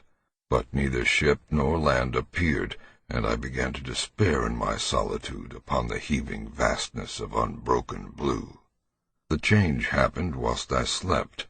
Its details I shall never know, for my slumber, though troubled and dream-infested, was continuous. When at last I awakened, it was to discover myself half sucked into a slimy expanse of hellish black mire, which extended about me in monotonous undulations as far as I could see, and in which my boat lay grounded some distance away. Though one might well imagine that my first sensation would be of wonder at so prodigious and unexpected a transformation of scenery, I was in reality more horrified than astonished, for there was in the air and in the rotting soil a sinister quality which chilled me to the very core. The region was putrid with the carcasses of decaying fish, and of other less describable things which I saw protruding from the nasty mud of the unending plain. Perhaps I should not hope to convey in mere words the unutterable hideousness that can dwell in absolute silence and barren immensity. There was nothing within hearing, and nothing in sight save a vast reach of black slime, yet the very completeness of the stillness and the homogeneity of the landscape oppressed me with a nauseating fear. The sun was blazing down from a sky which seemed to me almost black in its cloudless cruelty, as though reflecting the inky marsh beneath my feet. As I crawled into the stranded boat, I realized that only one theory could explain my position. Through some unprecedented volcanic upheaval, a portion of the ocean floor must have been thrown to the surface, exposing regions which for innumerable millions of years had lain hidden under unfathomable watery depths. So great was the extent of the new land which had risen beneath me that I could not detect the faintest noise of the surging ocean, strain my ears as I might, nor were there any sea-fowl to prey upon the dead things. For several hours I sat, thinking or brooding in the boat, which lay upon its side and afforded a slight shade as the sun moved across the heavens. As the day progressed, the ground lost some of its stickiness and seemed likely to dry sufficiently for traveling purposes in a short time. That night I slept but little, and the next day I made for myself a pack containing food and water, preparatory to an overland journey in search of the vanished sea and possible rescue. On the third morning I found the soil dry enough to walk upon with ease. The odor of the fish was maddening, but I was too much concerned with graver things to mind so slight an evil, and set out boldly for an unknown goal. All day I forged steadily westward, guided by a far-away hummock which rose higher than any other elevation on the rolling desert. That night I encamped, and on the following day still traveled toward the hummock, though that object seemed scarcely nearer than when I had first espied it. By the fourth evening I attained the base of the mound, which turned out to be much higher than it had appeared from a distance, an intervening valley setting it out in sharper relief from the general surface. Too weary to ascend, I slept in the shadow of the hill. I know not why my dreams were so wild that night, but ere the waning and fantastically gibbous moon had risen far above the eastern plain, I was awake in a cold perspiration, determined to sleep no more. Such visions as I had experienced were too much for me to endure again, and in the glow of the moon I saw how unwise I had been to travel by day. Without the glare of the parching sun, my journey would have cost me less energy. Indeed, I now felt quite able to perform the ascent which had deterred me at sunset. Picking up my pack, I started for the crest of the eminence. I have said that the unbroken monotony of the rolling plain was a source of vague horror to me, but I think my horror was greater when I gained the summit of the mound and looked down the other side into an immeasurable pit or canyon, whose black recesses the moon had not yet soared high enough to illumine. I felt myself on the edge of the world, peering over the rim into a fathomless chaos of eternal night. Through my terror ran curious reminiscences of Paradise Lost and Satan's hideous climb through the unfashioned realms of darkness. As the moon climbed higher in the sky, I began to see that the slopes of the valley were not quite so perpendicular as I had imagined. Ledges and outcroppings of rock afforded fairly easy footholds for a descent, whilst after a drop of a few hundred feet, the declivity became very gradual. Urged on by an impulse which I cannot definitely analyze, I scrambled with difficulty down the rocks and stood on the gentler slope beneath, gazing into the Stygian deeps where no light had yet penetrated. All at once my attention was captured by a vast and singular object on the opposite slope, which rose steeply about 100 yards ahead of me, an object that gleamed whitely in the newly bestowed rays of the ascending moon. That it was merely a piece of gigantic stone I soon assured myself, but I was conscious of a distinct impression that its contour and position were not altogether the work of nature. A closer scrutiny filled me with sensations I cannot express, for despite its enormous magnitude and its position in an abyss which had yawned at the bottom of the sea since the world was young, I perceived beyond a doubt that the strange object was a well-shaped monolith, whose massive bulk had known the workmanship and perhaps the worship of living and thinking creatures. Dazed and frightened, yet not without a certain thrill of the scientist's or archaeologist's delight, I examined my surroundings more closely. The moon, now near the zenith, shone weirdly and vividly above the towering steeps that hemmed in the chasm, and revealed the fact that a far-flung body of water flowed at the bottom, winding out of sight in both directions, and almost lapping my feet as I stood on the slope. Across the chasm, the wavelets washed the base of the cyclopean monolith, on whose surface I could now trace both inscriptions and crude sculptures. The writing was in a system of hieroglyphics unknown to me, and unlike anything I had ever seen in books, consisting for the most part of conventionalized aquatic symbols such as fishes, eels, octopi, crustaceans, mollusks, whales, and the like. Several characters obviously represented marine things which are unknown to the modern world, but whose decomposing forms I had observed on the ocean-risen plain. It was the pictorial carving, however, that did most to hold me spellbound. Plainly visible across the intervening water on account of their enormous size was an array of bas-reliefs, whose subjects would have excited the envy of a Doré. I think that these things were supposed to depict men, at least a certain sort of men, though the creatures were shown disporting like fishes in the waters of some marine grotto, or paying homage at some monolithic shrine which appeared to be under the waves as well. Of their faces and forms I dare not speak in detail, for the mere remembrance makes me grow faint. Grotesque beyond the imagination of a Poe or a Bulwer, they were damnably human in general outline, despite webbed hands and feet, shockingly wide and flabby lips, glassy, bulging eyes, and other features less pleasant to recall. Curiously enough, they seem to have been chiseled badly out of proportion with their scenic background, for one of the creatures was shown in the act of killing a whale represented as but little larger than himself.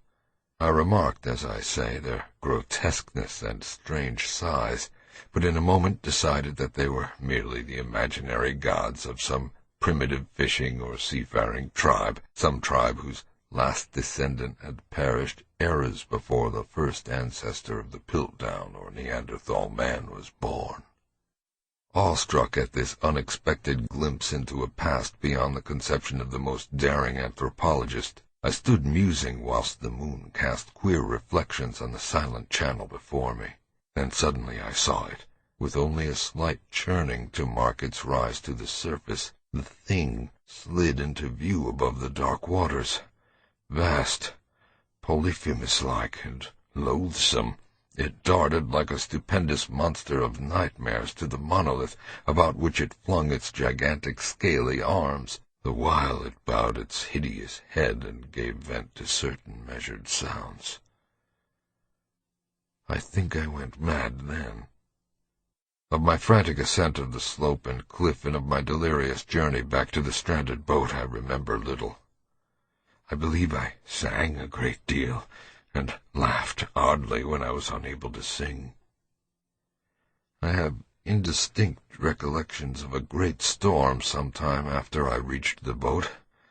At any rate, I knew that I heard peals of thunder and other tones which nature utters only in her wildest moods.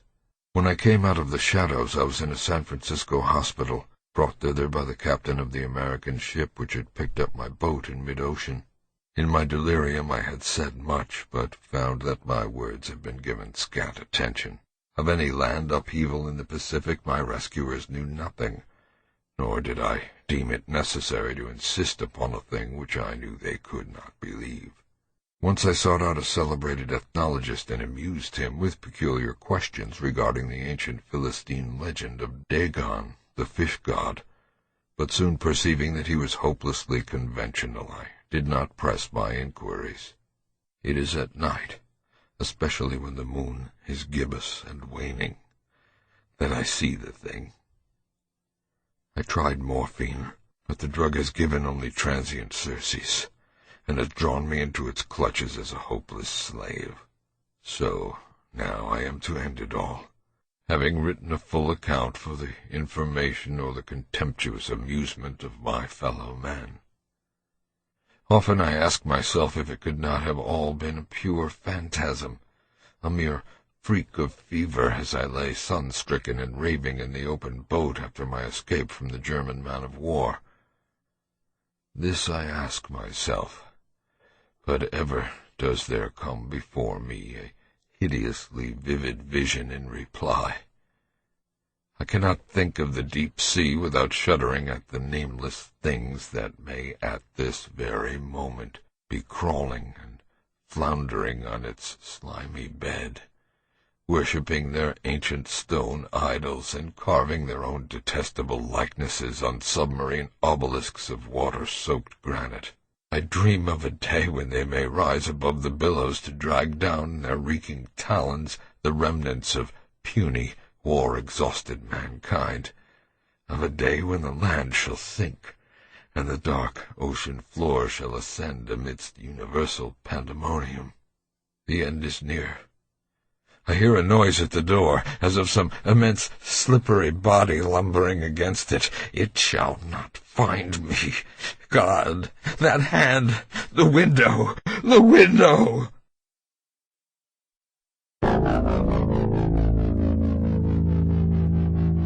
Audio Realms, sci-fi, fantasy, and horror for your mind.